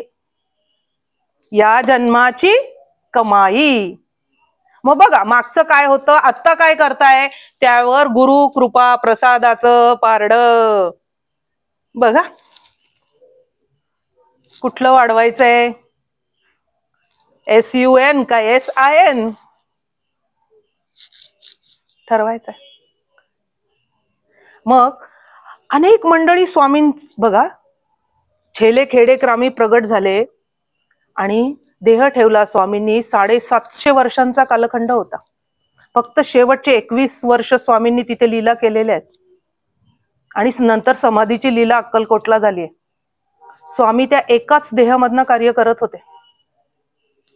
कधी श्रीपाद श्री वल्लभ झाले, कधी नरसिंह सरस्वती झाले, मग स्वामी समर्थ होऊन शेवटी लीला संपवली, छेले खेडे ग्रामी प्रगट होऊन. मग या कालखंडामध्ये 750 वर्षाच्या कालखंडामध्ये किती भक्त आले असतील. मग आपल्याला फक्त गुरु लीलामृत, गुरु सारामृत किंवा काय काय ज्या पोथ्या आहेत, काय अभंग आहेत, त्यातनं तेवढंच माहिती आपल्याला. मग ह्या एवढ्या मोठ्या कालखंडामध्ये किती माणसं येऊन गेली असतील आणि किती जणांवर स्वामींनी कृपा केलेली असेल, माहितीये का आपल्याला? काही माहिती नाही. मग कसं आहे माहिती का, ह्या भगवंतालाच आवडत नाही. झाकली मूठ 1.25 लाखाची म्हणतात ना, तसं तो सगळं ते मायेचं पटल. 12 वर्ष नाथरायांच्या घरी श्रीखंड्या होते तरी एकनाथ महाराजांना कळलं नाही की साक्षात भगवंत इथं सेवेला आहे. असं मायेचं पटल बसवतात, तुम्हाला दिसतच नाही, काहीच कळत नाही. मग ह्या सगळ्या मंडळींमध्ये कसं बघा, वर्गामध्ये 100 मुलं असतात व शिक्षक सगळ्यांना एकसारखं शिकवतो, पण त्यातनं फक्त एकाचाच पहिला नंबर येतो. मग त्याला काही स्पेशल दिलं का त्यांनी तिथे? नाही. त्याच्याकडे गत जन्माची पुण्य आई, या जन्माची कमाई. दिवसाची रात्र करून अभ्यास केला, गुरुजींनी सांगितलेला ग्रहपाठ पूर्ण केला, स्वामींनी सांगितलं गत जन्माची पुण्य आई जप झाला, ध्यान झालं, तारक मंत्र म्हटला, पारायण काय केलं, चांगलं काय केलं, या जन्माची कमाई आहे ना, म्हणून पहिला नंबर त्याचा येतो. मग अशाच प्रकारे स्वामींच्या काही शिष्यमंडळींमध्ये एक भाग्यवान शिष्य होते, ते म्हणजे बाळप्पा महाराज. सगळेच भाग्यवान हो, जे आले स्वामींच्या जवळ ते सगळे भाग्यवान. पण आता आपण विचार काय करतोय की पहिला नंबर वर्गामध्ये कोणाचा आला, त्या व्यक्तीविषयी. आणि ह्या जे सगळं आता बघा, कुठे पण आपण बघतो आजकाल जी काही मठ बांधली जातात, सगळ्या मोठे मोठे तीर्थक्षेत्र असू देत किंवा संस्था असू देत, प्रत्येक ठिकाणी ना काय होतं, थोडे दिवसांनी नंतर मग त्यांना वाटायला लागतं की मीच स्वामी आहे, बस. मग ती मूर्तीच राहते फक्त, प्राणप्रतिष्ठा करून अगदी सगळं करून मग त्यांना वाटायला लागतं ना की मीच स्वामी. स्वामी झाले बाजूला. मग मी स्वामी आहे यामधनं काही घटना घडायला लागतात.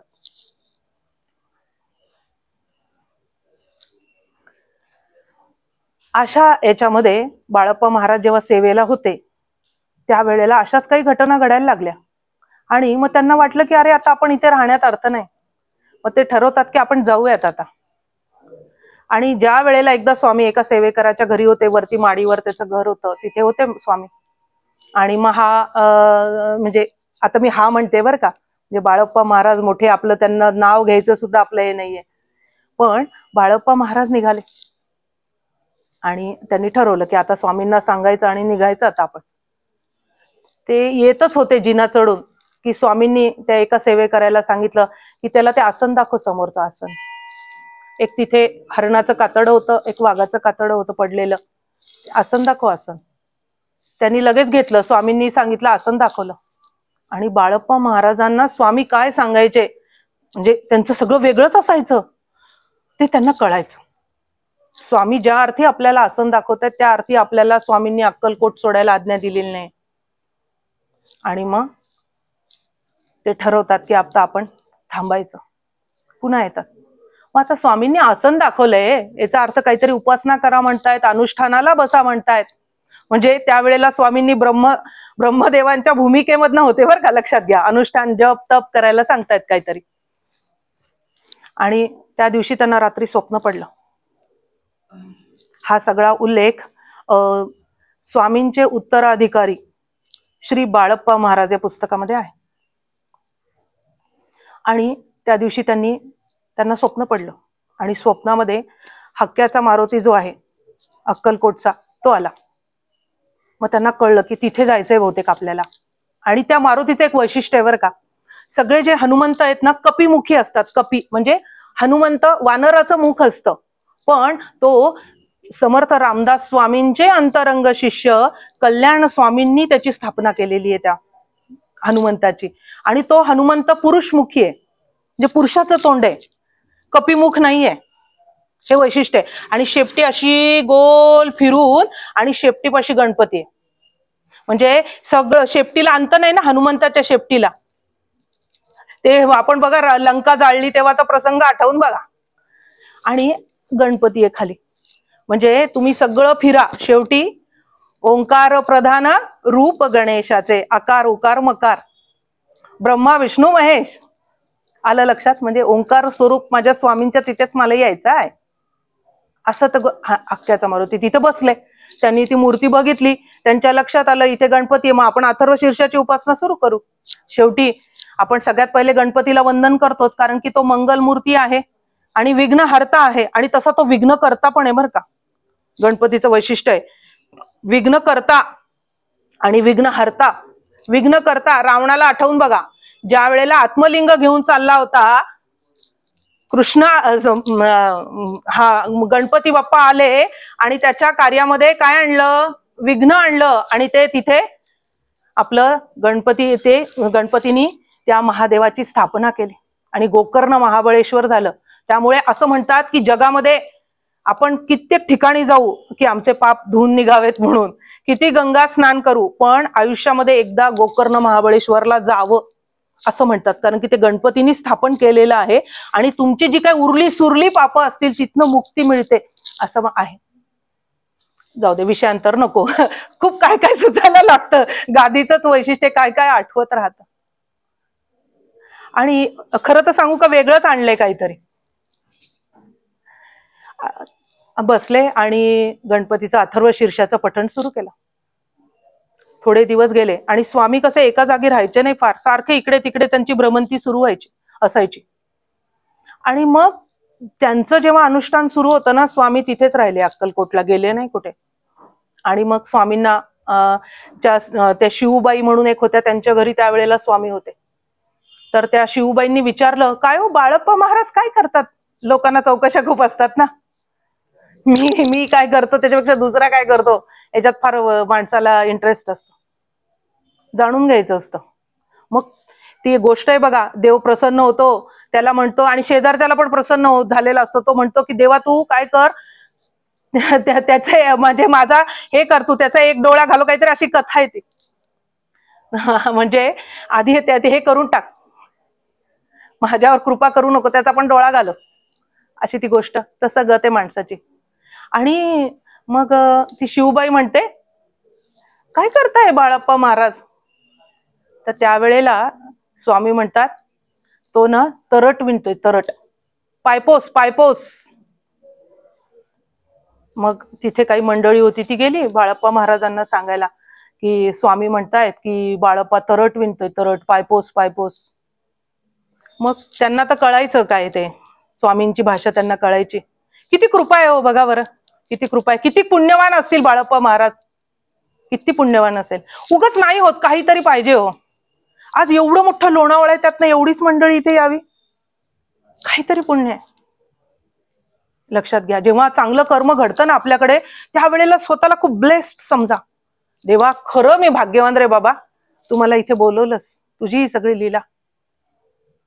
नाहीतर एखाद्या पिक्चरला चला सुट्टी आहे, अहो बघा आज तुम्ही कुठे काय, मग पायपोस पायपोस.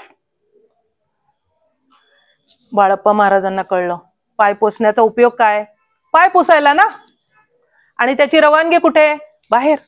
जमलं तर धुवा, नाही तर फेकून द्या. पायपोस म्हणजे आपण जी काही साधना करतोय गुरूंना मंजूर नाही, त्याचा उपयोग नाही. आपण जे काही अनुष्ठान करतोय त्याचं ते स्वामींना पसंत नाही.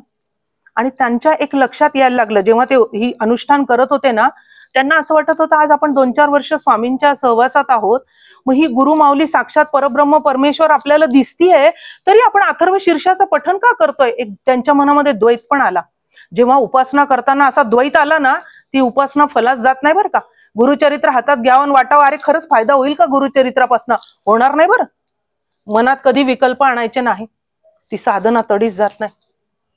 पूर्ण श्रद्धेने बसायचं उपासनेला. बस हे अक्षर सत्य ग्रंथ आहे, पारायणाला स्वामी मी बसत आहे, गणपती बाप्पाच्या रूपात तुम्ही स्वामी आहात, मी तुम्ही माझ्या या कार्यात विघ्न आणू नका, असं संकल्पच करायचा. माझ्याकडनं हे कार्य करून घ्या, इथे बसवा, करून घ्या. स्वामींनाच आज्ञा द्यायची, ते करून घेतात कारण SUN. मग त्यांच्या लक्षात आलं की गुरूंना मंजूर नाहीये. मग त्यांनी काय केलं, स्वामी नाम जपायला सुरुवात केली. आता इथे सुद्धा काही मतांतर आहेत. काही जणांच्या मते श्री स्वामी समर्थच त्यांनी जप सुरू केला, काही जणांच्या मते श्री स्वामी समर्थ, जय जय स्वामी समर्थ असं जप अनुष्ठानाला त्यांनी सुरुवात केली. माझं म्हणणं काय, तुम्हाला जे आवडेल ते तुम्ही घ्या. त्यांनी त्यावेळेला घेतलं, कारण की कसं असतं, ज्या वेळेला ग्रंथ निर्मिती होते ना, माणसाला सवय असते पदरचं काहीतरी टाकायची, म्हणून मूळ ग्रंथ नेहमी बघावा. आता जर का आता आपण इथे कानगोष्टीचा खेळ सुरू केला ना, मी जर एखादं वाक्य सांगितलं असेल ते शेवटी सगळीकडनं फिरून वेगळंच येईल माझ्यापाशी. मग त्यांनी काय केलं, श्री स्वामी समर्थ आपण घेऊ, श्री स्वामी समर्थ नामाचा जप सुरू केला. इतकं सुंदर अनुष्ठान सुरू झालं. आणि जाताना स्वामींनी त्यांना सांगितलं होतं, हिशोब दे, वरून ओरडले होते. म्हणजे जे काही करशील ते त्यावेळेला त्यांना लक्षात नव्हतं आलं, पण ज्या वेळेला कळलं की आता आपल्याला स्वामींचंच नाम घ्यायचं आहे, त्यांनी स्वामी नाम घ्यायला सुरुवात केली आणि हिशोब दे म्हणालेले स्वामी. आणि त्यांचं अनुष्ठान सुरू झालं. काही दिवसांनी त्या शिवबाईंनी परत विचारलं, महाराज, बाळप्पा महाराज काय करतायत? कांबळ विणतोय, कांबळ, घोंगड, पांढरं स्वच्छ. घोंगड्यात सुद्धा फरक आहे बरं. पांढरं स्वच्छ घोंगडं साधनेला उपयोगी आणलं जातं, त्याच्यावर बसून साधना केली जाते, त्याला कधी विटाळ होत नाही लोकरीच्या कापड्याला. आणि पांढरं स्वच्छ घोंगडं हे ध्यानासाठी, उपासनेसाठी. आज मी विसरले माझं आणायला, नाही तर माझं पण प्रत्येक ठिकाणी मी ते घेऊन जाते. कांबळ विणतोय, कांबळ. हे ऐकलं बाळप्पा महाराज खुश झाले, आनंद, परमानंद त्यांना झाला. मग हे जे स्वामी नाम आहे बाळप्पा महाराजांनी घेतलं पृथ्वीवरती. पृथ्वी, आप, तेज, वायू, आकाश बघा. आणि आकाश तत्व जे सगळ्यात सूक्ष्म आहे, आकाश तत्वाला आपण म्हणतो की ते सर्व व्याप्त आहे, तसे स्वामी सर्व व्याप्त आहे. खरं तर आकाश तत्वाची उपमा तोकडी पडते तिथे, कारण की बघा आपण कुठे गेलो तरी आकाश आहेच आहे ना, कुठेही जा वारं आहेच आहे, पण बाकीची तत्व नसतात बऱ्याचदा, पण ही दोन तत्व असतातच. अहो इथे आतमध्ये आहे ते वायू तत्व म्हणून बोलू शकतोय आपण, नाहीतर छू मंतर. प्राणांच्या रूपात कोण आहे? हा, मग हे जे स्वामी नाम आहे ते साक्षात बाळप्पा महाराजांनी सिद्ध केलेलं आहे. अनुष्ठान करून, जप तप साधना करून असं पवित्र स्वामी नाम ते डायरेक्ट कोणाजवळ पोचलं? स्वामींजवळ. स्वामी म्हणाले, हा कांबळ विणतो, काय तो नाच असायचा स्वामींचा. स्वामींना आनंद झाला त्यांच्या सेवेने. त्या दिवसापासून त्यांनी जे स्वामी नाम कंठामध्ये धारण केलं, गुरुपदावर आरूढ झाले. स्वामींनी आपलं प्रतिबिंब तयार केलं, छबी. गुरु शिष्याचं काय करते, छबी असते, छबी. आरशात बघावं, पाण्यात बघावं, प्रतिबिंब तयार झालं. इतकं त्या स्वामी नामामध्ये सामर्थ्य आहे. म्हणून स्वामी नाम आपण घेतलं पाहिजे. अहो येता जाता उठत बसता कार्य करिता, घरी दारी शय्येवरी रती सुखाचे अवसरी, समस्तांची लज्जा त्यजुनी भगवत चिंतन करी, गोपाल कृष्ण भगवान की जय, स्वामी समर्थ महाराज की जय. असं सिद्ध केलेलं हे स्वामी नाम आहे. मग हे स्वामी नाम आपल्याला मिळालंय, मग हा स्वामी गुरु कृपा प्रसाद नाही का? अहो राम राम म्हणा तुम्ही मुके नका राहू, प्रसाद घ्या तुम्ही तैसे नका जाऊ. हा स्वामी नामाचा आपल्याला मिळालेला प्रसाद नाहीये का मंडळी? मग आपण का नाही हा प्रसाद घेत? आपण मुके राहतो. मग मला सांगा की कसं आहे माहिती का, आपण काय करतो, हे मुखामध्ये स्वामी नाम येण्यासाठी सुद्धा आपल्याला पुण्याई लागते, पुन्हा गत जन्माची पुण्याई. एखाद्या माणसाला किती म्हटलं तरी त्याला नाही जप करावंसं वाटत, नाही नाव घ्यावंसं वाटत. पण आपण भाग्यवान, आपल्याला नाम घ्यावंसं वाटतंय, आपण नाम घ्यावं. हा सगळा गुरु कृपा प्रसाद आहे आपल्याला मिळालेला. नामामध्ये एवढं सामर्थ्य आहे की नामाच्या जोरावरती अनेक मंडळी तरुण गेलेली आहेत. गोंदवलेकर महाराजांच्या चरणांवर नतमस्तक होणाऱ्या मंडळींना चरणांमधनं श्रीराम जयराम जय जयराम ऐकायला यायचं. अहो शंकर महाराज म्हणतात, त्यांची सतत परावाणी चालू असायची, श्री स्वामी समर्थ जय जय स्वामी समर्थ. साक्षात शंकर महाराज म्हणायचे, जिथे स्वामी नाम तिथे आम्ही, जिथे स्वामींचं नाम आहे तिथे आम्ही. आणि तुम्ही एक बघितलं का हो, आपण म्हणतोय आम्ही नाम घेतो, पण आपले स्वामी पण नाम घेत आहेत की, शिव हर शंकर नमामि शंकर, शिवशंकर शंभो हे गिरिजापती भवानी शंकर, शिवशंकर शंभो. आपले स्वामी पण नाम घेत आहेत ना. आधी केले मग सांगितले, सतत नाम चालू आहे त्यांचं. मग आपण ही जी 32 भावांची बहीण लाडकी जीभ है ना, ती सतत वळवळ करत असते, आणि आपण फक्त त्यांनी काय करतो, याला त्याला ह्याला उण धुण तेच सुरू असतं. मग तिला वळण कधी लागायचं स्वामी नाम घेण्याचं? अहो स्वामी नाम बोला, स्वामी नाम बोला, स्वामी आमुचे मित्र. नातं जोडावं लागतं देवाशी. स्वामींचे नाम घेता पवित्र देह झाला पवित्र. स्वामी नाम बोला, स्वामी नाम बोला, स्वामी आमुचे मित्र. मित्र का म्हटले? सख्य भक्ती. कृष्ण आणि अर्जुन आठवा. सख्य भक्ती ज्या वेळेला परमेश्वर करतो ना, अहो कृष्णाचं वेड लागलं होतं, कृष्णाला अर्जुनाचं वेड लागलं होतं. किती किती प्रकारे त्याला समजून सांगितली गीता. आता असं, आता तसं, आता तसं, आता असं. इतकं प्रेम होतं कृष्णाचं. सगळ्या नवविधा भक्तीमध्ये मी तर म्हणेन सर्वश्रेष्ठ सख्य भक्तीच आहे. कारण की परमेश्वर स्वतः पुढे येतो तुमच्याशी दोस्ती करायला. स्वामी नाम बोला, स्वामी नाम बोला. म्हणा की श्री स्वामी समर्थ जय जय स्वामी समर्थ. अवधूत चिंतन श्री गुरुदेव दत्त. श्री स्वामी समर्थ महाराज की जय. मग स्वामी नाम बोला, स्वामी नाम बोला, स्वामी अमुचे मित्र. स्वामींचे नाम घेता देह झाला पवित्र. स्वामी नाम बोला, स्वामी नाम बोला. स्वामी साखरेचा खडा, स्वामी साखरेचा खडा. स्वामींचे नाम घेता गोड झाल्या दात दाडा, गोड झाल्या दात दाडा. अहो ती 32 भावांची जी बहीण आहे ना, तिला असं हे गोड करून द्यायच्या दाडा स्वामी नामाने, दात दाडा.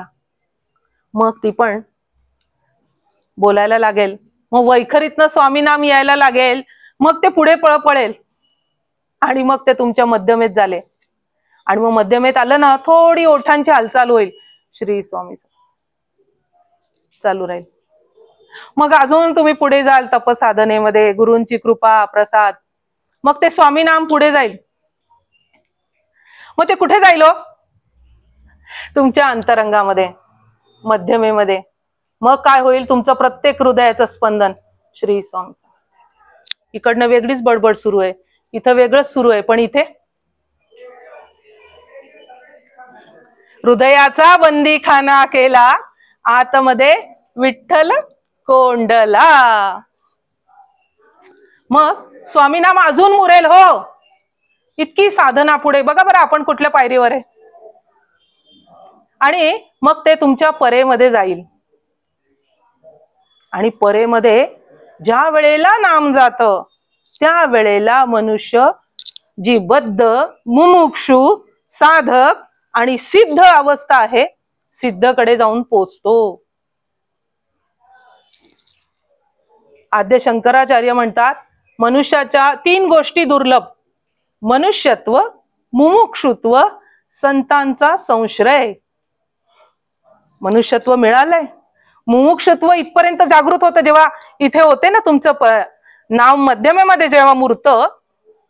आणि मग साधक जो आहे, साधना त्याची उच्च कोटीची होऊन साधक काय होतो, सिद्ध होतो परावानीत नाम गेल्यावर.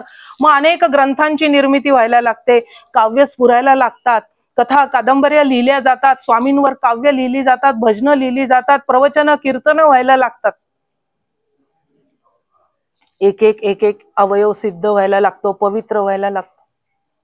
इतकं त्या स्वामी नामामध्ये जादू आहे. मग ह्या गुरुपौर्णिमेला आपण लक्षात घेतलं पाहिजे की आपलं नाम कुठं चालतंय.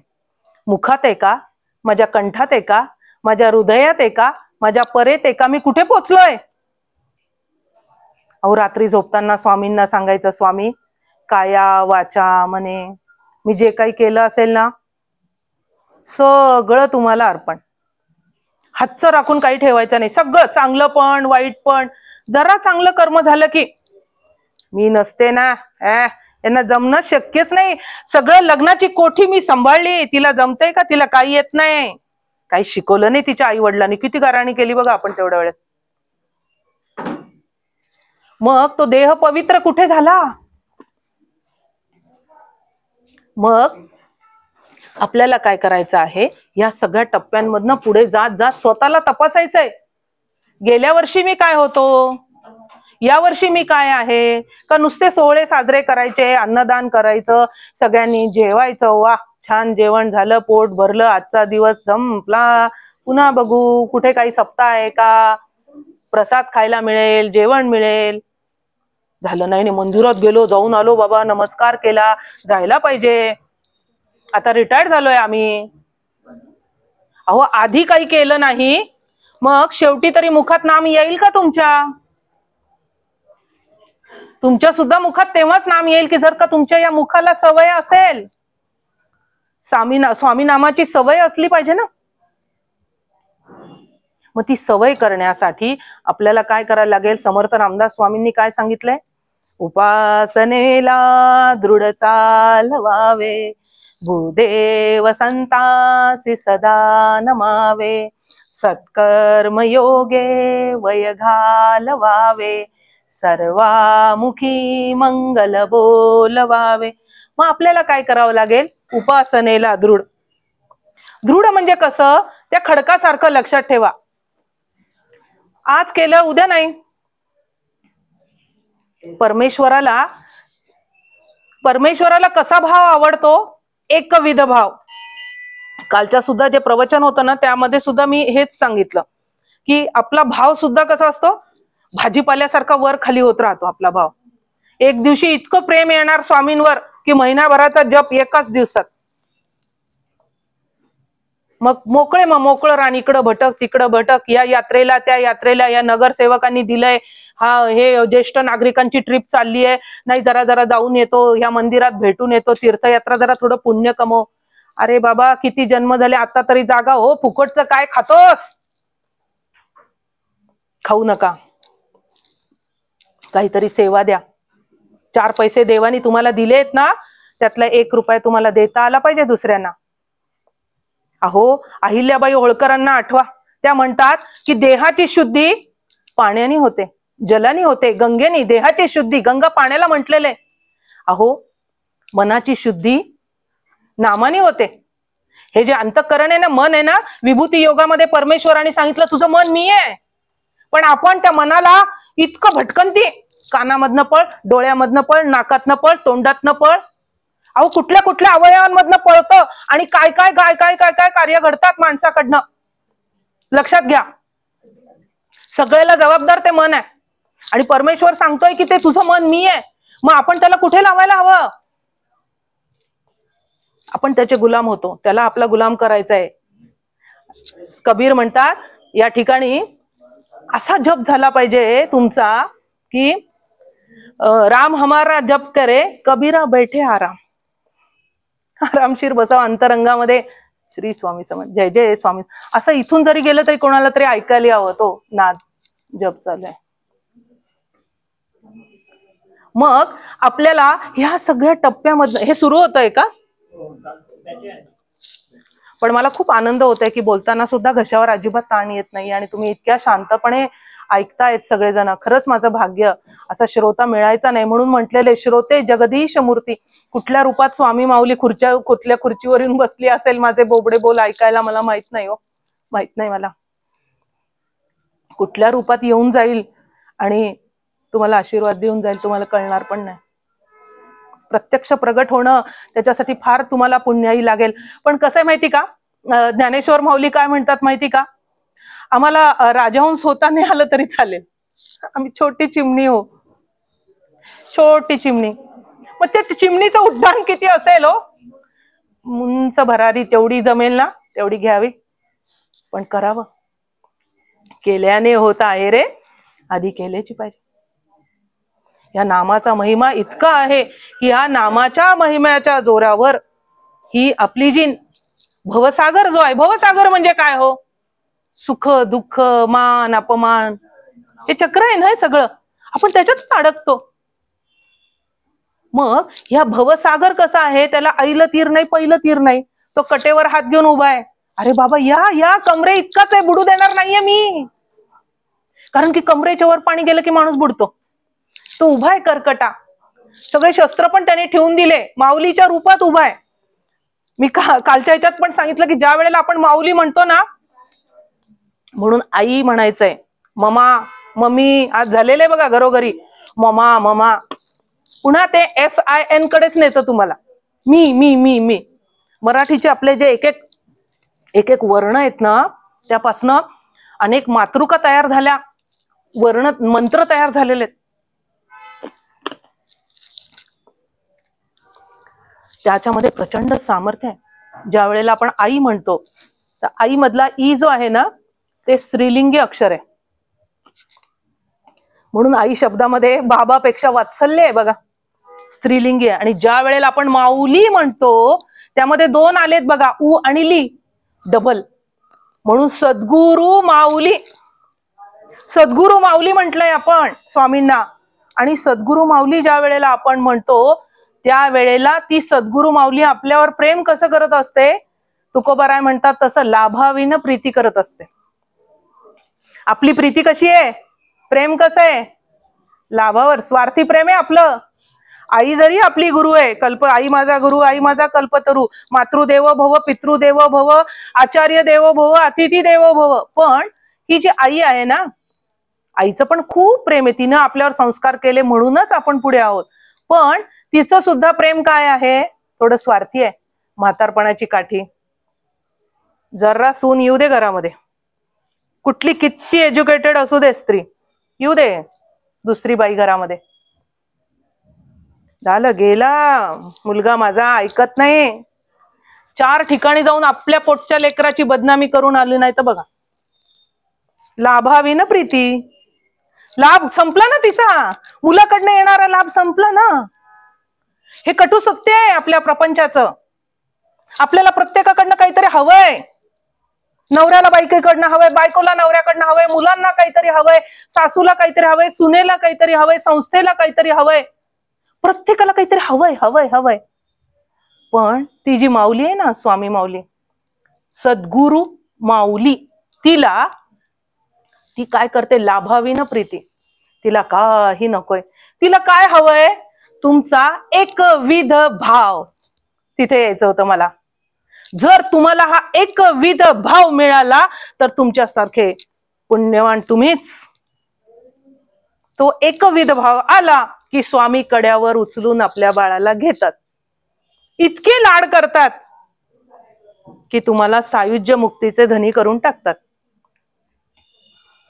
बघा, ह्या 4 मुक्ती आहेत ना, त्याचं थोडक्यात एक्सप्लेनेशन घेऊ. आणि एखादा प्रसंग अजून आहे तसा माझ्याकडे अर्धा तास. किती? 12ला आरती आहे ना. हा, एक चालेल ना 15-20 मिनिटं. ह्या ज्या 4 मुक्ती आहे ना, याचं एक फार सुंदर वर्णन आहे बरं का. आता समजा, आता हा कार्यक्रम आहे आपला. काय सांगितले? सलोकता, समीपता, स्वरूपता, सायुज्यता. थोडी खिडकी उघडा बरं. हे एक वाऱ्याची झुळूक केली. ही वाली समोरची ही उघडा तरी. मागे बघा, इकडे त्याला हे, हा तिथून उघडा. हा, ढकला इकडे, ढकला. हा बघा, आता ह्या मठाचं आपण उदाहरण घेऊन ह्या 4 मुक्ती समजून घेऊ थोडक्यात. हे समजलं पाहिजे आपल्याला. कारण की कसं आहे बरं का, मी तुम्हाला सांगते, माणसाला गुरुपौर्णिमाच त्याच्यासाठी ना. हे बघा, अंधार, इथे अंधार आहे, आपण उजेड केला नाही. छान आहे. हे वायर आहे बरं का, साप नाहीये. प्रकाश गरज आहे माणसाला, ज्ञानाची गरज आहे. ज्ञान झालं की माणसाला ध्यान जमतं, है ना. नाही तर वेड्या माणसाला बसवा डोळे मिटून, काय कळतंय त्याला. अहो, ही मुद्रा घेतली ना की तुमचे सगळे इंद्रिय अंतर्मुख व्हायला लागतात. बघा, ध्यान मंदिरात जाऊन बसून बघा 2 मिनिटं, त्यासाठी ती मुद्रा आहे. मग ही सलोकता, समीपता, स्वरूपता आणि सायुज्यता थोडक्यात आपण समजून घेऊ या मंदिराच्या आजच्या प्रसंगावरनं बरं का. बागेमधली फुलं आहेत मोठी, झेंडूची, जरबेरा, जास्मिन, काय काय प्रकारचे वेगळे वेगळे, गुलाब, चंपा, चाफा फार आवडतो स्वामींना, गुलाब. ही सगळी फुलं आहेत बरं का. ही बाजारामधनं, वेगळ्या वेगळ्या बाजारामधनं निघाली. त्या फुलांचं पण भाग्य असतं बरं का. बरेच जण म्हणतात बागेतली फुलं तोडू नका, हे करू नका. पण बघा, त्या फुलांचं कसं भाग्य आहे याच्यातनं आपण समजून घेऊ. तर बागेमधली फुलं आली सगळीकडची बरं का, मंदिरामध्ये येऊन पोचली. मग ती झाली सलोकता, है ना. स्वामींच्या त्याला म्हणतात सलोकता मुक्ती. आपण आलो त्या लोकापर्यंत, तिथे जाऊन पोचलो. मग आता काय झालं, त्याच्यामधले दुसऱ्या मुक्तीकडे आपण जाऊ. ती फुलं बागेतली तोंडली, इथे पुढे येऊन बसली टोपल्यामध्ये येऊन सगळी समोर. आणि मग त्या फुलांचं वर्गीकरण झालं. आणि काही फुलं बाहेर गेटला लावण्यासाठी हार तयार झाले, काही इथलं डेकोरेशन, काही वरचं डेकोरेशन, काही स्वामींचं जिथे मूर्ती आहे खालचं डेकोरेशन, मागचं डेकोरेशन. सगळी फुलं वाटल्या गेली. सलोकता, सगळी फुलं सलोकतेमध्ये वाटल्या गेली. बघा, आपले पण अनेक जन्म झाले. आपण असं वेगळ्या भूमिकेमध्ये आपण होतो स्वामींच्या जवळ. स्वामी कधी दूर करत नाहीत आपल्याला, पण आपण असे वाटले गेलेलो होतो. सलोकता. मग त्यातली काही भाग्यवान, मनुष्यानाम सहस्रेषु. आणि मग ती भाग्यवान मंडळी, एक सुंदर फुलांची पुष्पमाला तयार झाली आणि स्वामींच्या गळ्यामध्ये जाऊन पोचली. समीपता. स्वामींच्या गळ्यामध्ये तो मोठा हार. मग बघा, आपल्याला कुठलं फुल व्हायचंय? का फुल राहायचंय? हा, का फुल बनवायचंय? आपण ठरवायचं. मग नंतर काय झालं, त्यातलं एक सुंदरसं फुल स्वामींच्या डोक्यावर छान फेटा, आणि त्या फुलाला इथे खोचलं वरती. काय सुंदर फुल. त्या फुलामध्ये मला स्वामीच दिसले. स्वरूपता, स्वामींचं स्वरूप प्रतिबिंबित झालं त्या फुलामध्ये. अहो, ते मधलं फुल होतं ना, ते अगदी स्वामींच्या हृदयापाशी होतं. आणि असं वाटलं, ते काय भाग्य त्या फुलाचं. स्वामी स्वरूप झालं ते फुल. स्वरूपता लक्षात घ्या, याला म्हणतात स्वरूपता. आपण बघा काय म्हणतो, हे माझे तीर्थरूप वडिलांना. आणि काकाला काय म्हणतो, पत्र लिहिताना पूर्वी काय हसायचं काकांना शब्द, तीर्थ स्वरूप. म्हणजे ते वडिलांसारखे, पण वडील नाही. स्वरूपता, जे वरवर दिसतंय ते नाही. आता तसंच बघ, नाही मी तुझ्या वडिलांसारखा आहे ना, मग घे ग तायडे, माझ्याकडनं घे, एवढा आहे. म्हणतात की नाही काका? म्हणतात. म्हणजे आधीचे. आताचे काका माहित नाही, त्या काकूला विचारतील आणि मग करतील. बोलवायचं का तिला? खरंय, घडतं असं सारखं. तुम्ही तुमच्या मुलीला एकटं पाठवतात. नाही, ही म्हणत होती की असा रेल्वेचा प्रवास करून तुमची मुलगी एकटी, म्हणजे भावाला सांगते तुझी लेक तू पाठवतेस का? ही म्हणते माझी लेक असती तर अशी पाठवली नसती, पण तिला रेल्वेचा प्रवास व्हावा म्हणून मी तुझ्याकडे पाठवतोय ग. पण पाठवताय रे दादा, पण मी नाही, तिला विचारतो, आमच्या ऑफिसच्या वेळा आहेत. जाऊ दे जाऊ दे, प्रपंच प्रपंच. मधनं अधनं अशा थोड्या चिमट्या काढायच्या, जागे होतो आपण. आपले कुठं कुठं चुकतं आपल्याला लक्षात येतं, आरसा दाखवायला पाहिजे. आणि मग काय होतं, ते स्वरूप झालं ना ते फूल. आणि एक जे फूल असतं ते स्वामींच्या अगदी जवळ जाऊन पोचतं आणि अगदी कंठापाशी स्वामींच्या जातं. आणि मग त्या फुलाला स्वामी काय करतात, आपल्या जवळ घेतात आणि त्याला सांगतात की आता तू कुठेही जाऊ नकोस. विश्वाचा तो विश्राम रे. बघा, स्वामी माझा राम रे. ते जे धाम आहे ना, त्याचं असं वैकुंठाचं धाम आहे की तिथे आपण जाऊन पोचतो की तिथे मग काही सूर्यप्रकाश देत नाही, चंद्रप्रकाश देत नाही, सगळं काही तेच त्याच्यातनंच सगळं असतं. कारण हे जे काही दिसतंय ना डोळ्यांनी आपल्याला, त्याला ग्रहण लागतं. ते स्वयंप्रकाशित नाही. सूर्याला सुद्धा कोण प्रकाश देत आहे? माझी स्वामी माऊली प्रकाश देते. अनंत कोटी ब्रह्मांडाचे ते नायक आहेत. त्यांनी ठरवलं तरच प्रकाश येतोय. मग आपण ठरवा बरं, बागेतलं कुठलं फुल व्हायचंय? सलोकता व्हायचंय? समीप पण व्हावं लागेल बरं का आपल्याला. ह्या टप्प्याने एक एक एक एक आपला विकास होत जाईल. मग तो विकास कशाने होईल? उपासनेला दृढ चालवावे. उपासना करावी लागेल, मन तुमचं निर्मल होत जाईल. मग ते आहेच ना, आपण जे म्हणतो की ब्रह्मानंदम परम सुखदम केवलम ज्ञान मूर्ती. ज्ञान देणार आहेत, मग ते शिवाच्या रूपात येऊन तुम्हाला ज्ञान देतील. सगळा तुमचा जो अंधकार आहे तो दूर निघून जाईल. मग मला सांगा, एखादा कपडा खूप मळलेला असेल, एका धुण्यात निघतो का तो? Rugged rugged. मग वेगळे वेगळे पावडर लाव, हे कर ते कर, आणि मग तो एक दिवशी असा लखलखीत होतो. तसं हे देहरूपी भांड स्वामींच्या कृपा प्रसादाने जो मिळालेलं नाम आहे, ते नामामृत प्राशन करून आपल्याला कसं करावं लागेल? एकदम चकचक खणखणीत. जेव्हा सद्गुरु कृपा होते त्या वेळेला देह लखलखायला लागतो. मग आपण ठरवायचंय आता की आपला प्रवास कुठे आलेला आहे. वैखरीपासून परेपर्यंत आपल्याला पोचायचंय. सिद्ध झालेलं आहे नाम, त्याला सिद्ध करायची गरजच नाहीये. एका सिद्ध व्यक्तीने ते नाम सिद्ध केलेलं आहे आणि त्याच्यावर शिक्का स्वामींनी दिलेला आहे. सिद्ध नाम आहे. तुम्ही ठरवा, नाम ठरवून टाकायचं. बरेच जण म्हणतील की आम्हाला गुरु नाही, है ना. आता कसं होतं माहिती का, गल्ली बोळात गुरु आहेत. मग आपल्याला गुरु कसा हवा? आपल्याला एकतर गुरु तर आधी पाहिजेच, कारण की त्यांनी वाट दाखवली पाहिजे की नाही नाही इथं स्वामींचा मठ आहे, जा बरं का आवर्जून. तर सांगणारी एखादी मैत्रीण पण पाहिजे. मी तर म्हणेन, जी व्यक्ती तुम्हाला सांगते की हे बघ ही अध्यात्माची वाट आहे बरं का, इकडे जा, स्वामींचा मठ आहे, तिथे छान कार्यक्रम आहे, तिथे आज सुंदर प्रवचन आहेत, आज स्वामी सुतांचे निस्सिम भक्त बिलिंदीजी पण आहेत, त्यांचं पण प्रवचन तुला ऐकायला मिळणार आहे. त्या एक प्रापंचिक बाई आहे अशीच वैशाली ताई, तिचं सुद्धा काही तुला ऐकायला मिळणार आहे. हे जर कोणी सांगितलं, तुम्ही ऐकलं, तुम्ही आले, तुम्ही श्रवण केलं, तुम्ही जिंकलं. आणि मग ती जी सांगणारी मैत्रीण असते किंवा तो मेसेंजर असतो, तो तुमच्यासाठी खूप महत्वाचा. त्याला आयुष्यात कधी विसरू नका, कारण त्यांनी ती वाट तुम्हाला दाखवली. हे बघ हे बघ इथं स्वामींचा मठ आहे. म्हणून आपण आई माझा गुरु, आई माझा कल्पतरू म्हटले. पहिला गुरु आईला. जेव्हा आई बाळाला दाखवते, हे बघ तो बघ पक्षी बघ, ते बाळ आईकडेच बघतं. दुसऱ्यांदा सांगते, अरे तिथं माझ्या तोंडाकडे नको बघू, माझ्या हाताकडे बघ. मग ते मूल आईच्या हाताकडे बघतं आणि नंतर त्याला लक्षात येतं की आकाशात उडणारा पक्षी बघायला सांगतेय आई. मग ज्या वेळेला तो पक्षी दिसतो, अज्ञानाचा पडदा बाजूला होतो, तो पक्षी दिसतो आणि इतका आनंद, नुसतं चिवचिव म्हटलं की आधीच बघतो बाळ. पण ती मधली प्रोसेस, त्यासाठी गुरु पाहिजे आपल्याला. ज्ञान हवं, ज्ञान मिळाल्याशिवाय ध्यान नाही.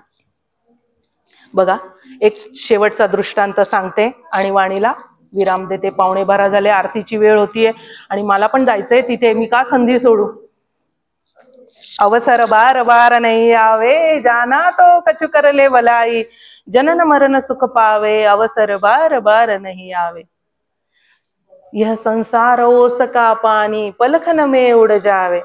अवसर बार बार नाही आवे. पुन्हा मनुष्याचा जन्म मिळेल माहिती नाही. सूरदास कहे हरी मिलन को. बघा, हरीला भेटायचंय. हरी मिलन को तुम हरी के गुण गावे. तुम्ही हरीचे गुण गा. मग हे सांगणारं कोणीतरी आपल्याला भेटायला लागतं. मग तुम्ही काय करा, आज खूप फसवेगिरी आहे. तुम्हाला गुरु नसतील ना, तर तुम्ही काय करायचं माहिती का, मी गुरूंचे 4 प्रकार सांगितले होते. गुरु, सद्गुरु, अवघड आहे सद्गुरु मिळणं. नंतर तिसरा प्रकार काय, परात्पर गुरु. आणि चौथा प्रकार कृष्ण वंदे जगद्गुरु. एक तर तुम्ही कृष्णाला जगद्गुरु म्हणून स्वीकार करा, आपला गुरु म्हणून.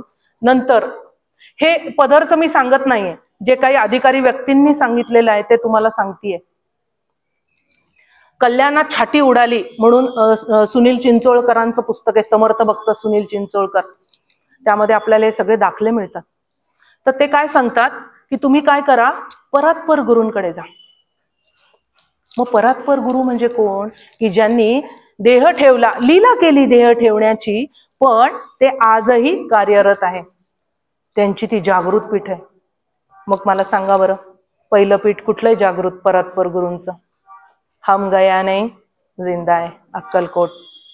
दुसरं जागृत पीठ कुठे आहे सांगा? पिठापूर, औदुंबर, नरसोबाची वाडी, गिरनार. नंतर सज्जनगड, गोंदवले, शेगाव, शिर्डी. कुठे कुठे जायचंय तुम्हाला सांगा? नंतर दादर, चेंबूर. कुठे कुठे जाताय सांगा? आहे की नाही परात्पर गुरूंची ठिकाणं? सांगा बरं कुठे कमी आहे? अहो, लोणावळ्यात या, इथं बैठे स्वामी आहेत. किती सुंदर मूर्ती आहेत बघा. बैठे स्वामी, उभे स्वामी. आणि तिकडे भांगरवाडीला आहे अजून एक ठिकाण, तिथे पण मी जाते. तर मी त्यांना म्हटलं, तुमच्या इथले स्वामी शेषशाही, 3 मुद्रा आहेत स्वामींच्या. मग परात्पर गुरु तुम्ही करा. स्वामींना गुरु माना आणि त्यांना सांगा, स्वामी, आजच्या गुरुपौर्णिमेच्या पवित्र पावन दिवसावर गुरु आपैसा भेटे म्हटलेला आहे, पण मी उपासना करीन, प्रयत्न करीन. मी आजपासून तुमचं नाव घेत आहे किंवा घेतोय. आणि तुम्ही काय करा, माझ्याकडनं ही नामसाधना करून घ्या आणि मला सद्गुरूची भेट घडवून द्या. आलं लक्षामध्ये? या परात्पर गुरूंकडे या, कुठेही जाऊ नका, कोणाला विचारत बसू नका. सगळे जणांना काय करायचंय, लाभाविन प्रीती आहे. लक्षात घ्या, प्रत्येकाला आपापले खिसे भरायचे आहेत. प्रत्येकाला त्यांचा धंदा वाढवायचा आहे. कुठेही जाऊ नका, कोणाला काही दाखवू नका, कोणाला विचारू नका. इथे या, उपासना करा. उपासनेचं नाणं खणखणीत, एवढा मोठा जप. अहो, मा शारदा देवी रोज 1 लाख जप करायच्या. सगळ्या सिद्धी प्राप्त झालेल्या होत्या त्यांना. आणि अजून त्यांचं रामकृष्ण परमहंस गेल्यानंतर त्यांचे अनेक शिष्य होते की ते जप करायचे नाही, जप सोडून दिला होता त्यांनी. त्यांचा सुद्धा ते जप करत बसायच्या. इतकं सामर्थ्य. एक छोटासा दृष्टांत सांगते. रामचरित मानस मधला फार सुंदर दृष्टांत आहे की सीतेचा शोध घेण्यासाठी, किष्किंधा कांड मधला शेवटचा प्रसंग कथा येते. तर सीतेचा शोध घेण्यासाठी सगळी वानर सेना निघालेली आहे. त्यामध्ये मी जसं म्हटलं की वर्गात पहिला नंबर किंवा काही असतात की नाही हे काम करू शकतील असं आपल्याला वाटतं, अशी हनुमंत, नलनील, अंगद, जांबुवंत या सगळ्यांना ही मंडळी निघाली. आपली मुद्रिका दिली. प्रभू रामचंद्रांनी सीतेचा शोध लागला तर द्या. आणि ही मंडळी सगळी समुद्र किनारी येऊन पोचली. आणि संपाती जो काय म्हणतात त्याला, याचा भाऊ, जटायूचा भाऊ संपाती, त्यांनी सांगितलं की रावणाने सीतेला असं असं पळवलेलं आहे. 100 योजने समुद्र आहे, तो लांघून तिकडं त्रिकुट पर्वतावरती तुम्हाला सीता अशोकवनामध्ये मिळेल. ही बातमी त्यांना कळते. मग आता ही सगळी वानर सेना, नल, नील, अंगद, युवराज आहे अंगद, नंतर जांबुवंत आहेत, अधिकारी व्यक्ती हनुमंत आहे, सगळे एकमेकांच्या तोंडाकडे बघतायत. अंगद म्हणतो, मी जाऊ शकेन, हा समुद्र लांघून मी जाऊ शकेन, पण वापस यायचं सामर्थ्य माझ्यामध्ये नाही. बाजूला होतो. परत युवराज आहे, जास्त फोर्स कोणी करत नाही, बाजूला होतो. नलनील म्हणतात, आमच्या त्यात सामर्थ्य नाही. मग जांबुवंत विचार करतात पुढे जाऊन, मी विचार करतोय पण मी आता इतकं वयस्कर झालोय, मी जर उड्डाण केलं आणि मला मध्येच विश्रांती घ्यावीशी वाटली आणि मी खाली कुठे पडलो आणि मग विश्रांतीमध्ये, तर मला वर उठता आलं नाही तर मग सगळे राहिला कोण? वानर सेना म्हणतात आम्ही तर सेना, आमच्यामध्ये तेवढं होण्याचं म्हणजे पुढाकार घेण्याचं, टीम लीडर होण्याचं सामर्थ्य नाही, आम्ही नाही जाऊ शकत. आणि मग त्या वेळेला सगळेजण बघतात त्या हनुमंताकडे, आणि हनुमंत सगळ्यांकडे बघतोय, माझ्याकडे का बघताय तुम्ही? मेरे से नहीं होगा. तो म्हणतो नाही नाही. मग त्या वेळेला जांबुवंत म्हणतात, अरे हे तुझ्याचकडनं होणार आहे काम, तुला एका ऋषींनी शाप दिला होता, तुझं आहे तुझं पाशी परी जागा चुकलाशी. अरे हे तुझ्याचकडनं होणार, हे कार्य तुलाच करायचं आहे. तुला शाप मिळाला होता आणि त्याच्यात एक उपशाप होता, जेव्हा एखादी अधिकारी व्यक्ती अज्ञानाचा पडदा बाजूला करेल, प्रकाशाची लख्ख वाट होईल, त्यावेळेला सोन्यासारखा तू झळझळून जाशील, उड्डाण घेशील, तुझ्या सगळ्या शक्ती तुला वापस मिळतील. झाला चमत्कार झाला. जांबुवंतांनी आठवण करून दिली, अज्ञानाचा पडदा सद्गुरु माऊलींनी बाजूला सारला आणि सोन्यासारखा लखलखीत उंच उड्डाण घ्यायला तयार झाला हनुमंत. सांगा मला आता, मी अशोकवनात जाईल, त्रिकुट पर्वत लांघून जाईल, अशोकवन उद्ध्वस्त करील, सीतामाईला रावणाचा पराभव करील आणि सीतामाईला घेऊन येईल. हनुमंत एकदम चम चम चम, सद्गुरु कृपा झाली की बघा कृपा प्रसाद, लख लख लख सोना. जांबुवंत म्हणतात थांब थांब, सद्गुरु बघा लागतात आपल्याला, सारखे सद्गुरु माऊली लागतात.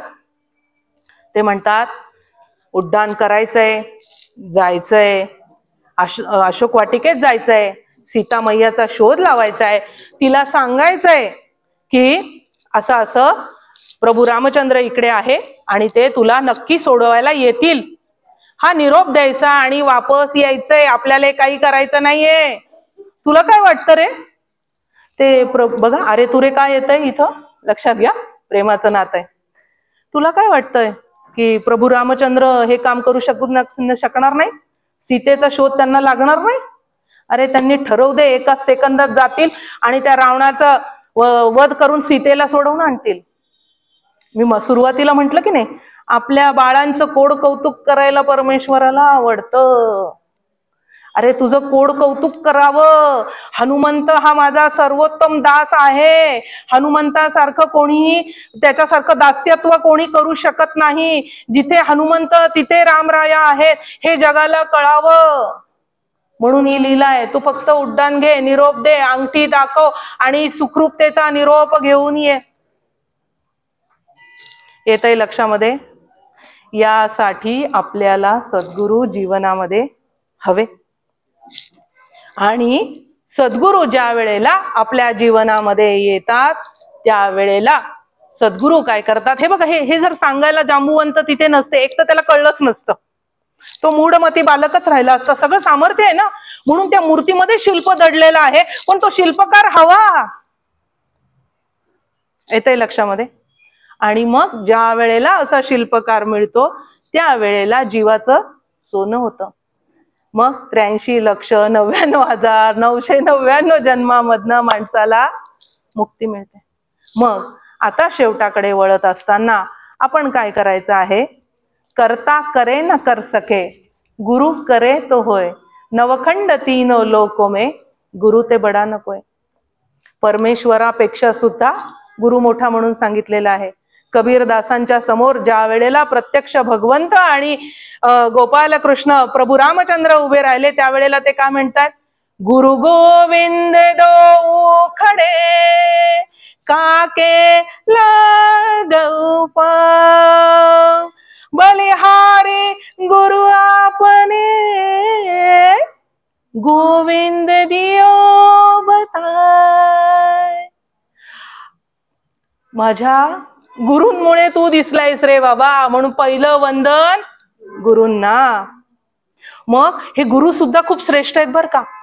शिष्य जरी त्याला पहिलं वंदन करत असला ना, तरी गुरूंनी काय केलेलं आहे, देवाचं देव पण कमी होऊ दिलेलं नाही. म्हणून नामदेवाची पायरी आहे पहिले. मग पांडुरंगाचं दर्शन. माऊलींनी आळंदीला समाधी घेतली, पंढरपूरला घेतली नाही. माझ्या पांडुरंगाचं वैभव कमी व्हायला नको. अशी अशी अशी गंमत आहे. एक जण एकासाठी करतो, लगेच दुसरा. मग हे देव काय म्हणतो? पुंडलिक वरदा रे विठ्ठल श्री ज्ञानदेव तुकाराम पंढरीनाथ महाराज की. बघा, म्हणजे आधी माझी सगळी ही मंडळी, मला त्यांचं कौतुक आहे, त्याच्यासाठी 28 युग विटेवर मी उभा आहे. पुंडलिक वरदा, मग हरी विठ्ठल त्याच्यासाठी उभा, मग ज्ञानदेव तुकाराम ही सगळी माझी विठू माझा लेकरू बाळा. किती छान आहे होय, सगळं किती सुंदर आहे. आपण घेऊ तसं आहे. मग कसं आहे, आज मी तुम्हाला माझ्या झोळीमध्ये जे काही स्वामी कृपेने आलं तेच बोलले. आपलं काही नाही, मोकळं व्हायचं. आपण जे काय आहे ते सगळं स्वामींचं आहे, ते तुम्हाला दिले. तुम्ही ते घ्या. सार ते घ्यावे असार जाणून त्या जावे. यातलं जे जे काय उत्तम आहे ते तुम्ही घ्या. आणि या बोबड्या बोलांनी तुमच्या जीवनामध्ये थोडा जरी आनंद झाला तर त्यांनी तृप्त व्हा. आणि आशीर्वाद मला द्यायला मात्र विसरू नका. लक्षात ठेवा, कारण की अशा आशीर्वादावरच हा जीवनपट सुरू आहे. आज प्रत्येकाचं अंतःकरण घरी गेल्यानंतर आज उद्या येणाऱ्या आठवडाभर मला आशीर्वाद देतो की नाही ते बघा. देणार ना? ही खरी सेवा. दुसऱ्यासाठी असं काहीतरी करावं की त्याला तुम्हाला प्रेमाने आशीर्वाद द्यावा असं वाटला पाहिजे. शुभेच्छा. आपण आजकाल सध्याला व्हॉट्सअपवर असतो, शुभेच्छा शुभेच्छा. नाही ते देऊन टाक बाई, फॉर्मॅलिटी, काही रिप्लाय नाही आला तर तिला कसं तरी वाटेल. नाही नाही, मला काही लाईक्सच नाही बाई. लाईक्स आणि लुक्स त्याच्यातच आपलं सगळं मग सगळं संपतं. म्हणून तसं न करता आजची गुरुपौर्णिमा आपल्याला परात्पर गुरु स्वामीराय मिळालेले आहेत, सर्वश्रेष्ठ. स्वामी स्वरूप लाटकर काका आम्हाला काय सांगतात की स्वामी नाम सर्वश्रेष्ठ साधन आहे. साधन पाहिजे ना आपल्याला. भवसागर तरुण जायचंय, बोट हवी ना. मग बोट काय आहे? स्वामी नामाची बोट घ्या, बसा, गुरूंना सोबत घ्या आणि वल्लवत जा. स्वामी बसलेले तुमची वाट बघत, कधी येतोय आणि मी त्याला सायुज्यतेचं फुल देतोय. ते घ्या, तृप्त व्हा. जितकं चांगलं करता येईल तेवढं काम करा, कारण या जन्माच्या पुण्याईवर उद्या आहे. लक्षात ठेवा, उद्या जर तुम्हाला चांगला हवा असेल तर आज चांगलं वागा. जितकं काही छान छान छान करता येईल तेवढं करा. मेल्यानंतर लोक क्षणभर ते हे असतं, स्मशान वैराग्य म्हणतात त्याला. थोड्या वेळ बाई वाईट वाईट वाईट वाटतं, पण जर का साखर नसेल ते चहामध्ये तर लोकांची तोंड वाकडे होतात. पिठलं भाकरीचे वाटतं. लक्षात ठेवा. त्यामुळे जे काही करता येईल ते सुंदर करा. स्वामी नामाचा झेंडा उंचवत फडकत ठेवा आणि जीवाचं कल्याण करून घ्या. या ठिकाणी मला आज बोलवलं, हे माझे बोबडे बोल ऐकण्यासाठी तुम्ही सगळ्यांनी परवानगी दिली. आज माझं हे 4थं पुष्प होतं स्वामींच्या चरणी. स्वामी बोलवतायत आणि असंच 108 पुष्पांची माला तयार व्हावी आणि स्वामींच्या चरणी आपण अर्पण करावी, हेच ध्येय आहे. आणि आभाराचे भार कशाला, आभाराचे भार कशाला, हार फुलांचे ते कशाला, हृदयामध्ये घर बांधले, अहो हृदयामध्ये घर बांधले, दार ते कशाला, दार ते कशाला. अवधूत चिंतन श्री गुरुदेव दत्त श्री स्वामी समर्थ महाराज की जय. आजची सगळी झालेली सेवा स्वामींच्या चरणी अर्पण. फक्त सगळ्यांनी काय करायचंय, एक माझी ती पद्धत आहे, शेवटी आपण स्वामींचे आशीर्वाद घेऊयात. कारण की कसं आहे, माझी मैत्रीण जेव्हा सुखी तेव्हा मी सुखी. कोरोनात आपण बघितलंय, शेजारच्याला कोरोना नाही म्हणजे आपण सुखी. सगळ्यांनी हात वर करायचे, शरणागत भाव सगळ्यांनी, आणि डोळे मिटून घ्यायचे. पाठीचा कणा ताट, पायाला जर का आडी असेल तर ती आडी काढून टाका, एकदम ताट हात करा, शरणागत भाव. आणि सगळ्यांनी मागे म्हणा, सर्वेत्र सुखीन संतो,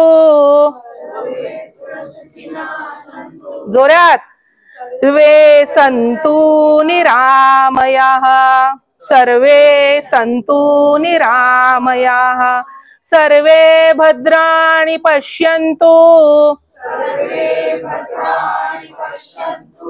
मा कश्चित् दुःखमाप्नुयात्। ओम शांति शांति शांति।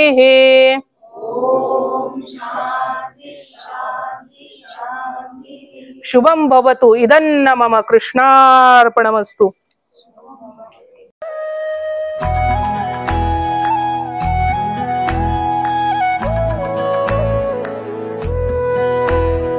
अध्यात्मावर अशीच माहिती मिळवण्यासाठी देव माझा चॅनलला सबस्क्राईब करा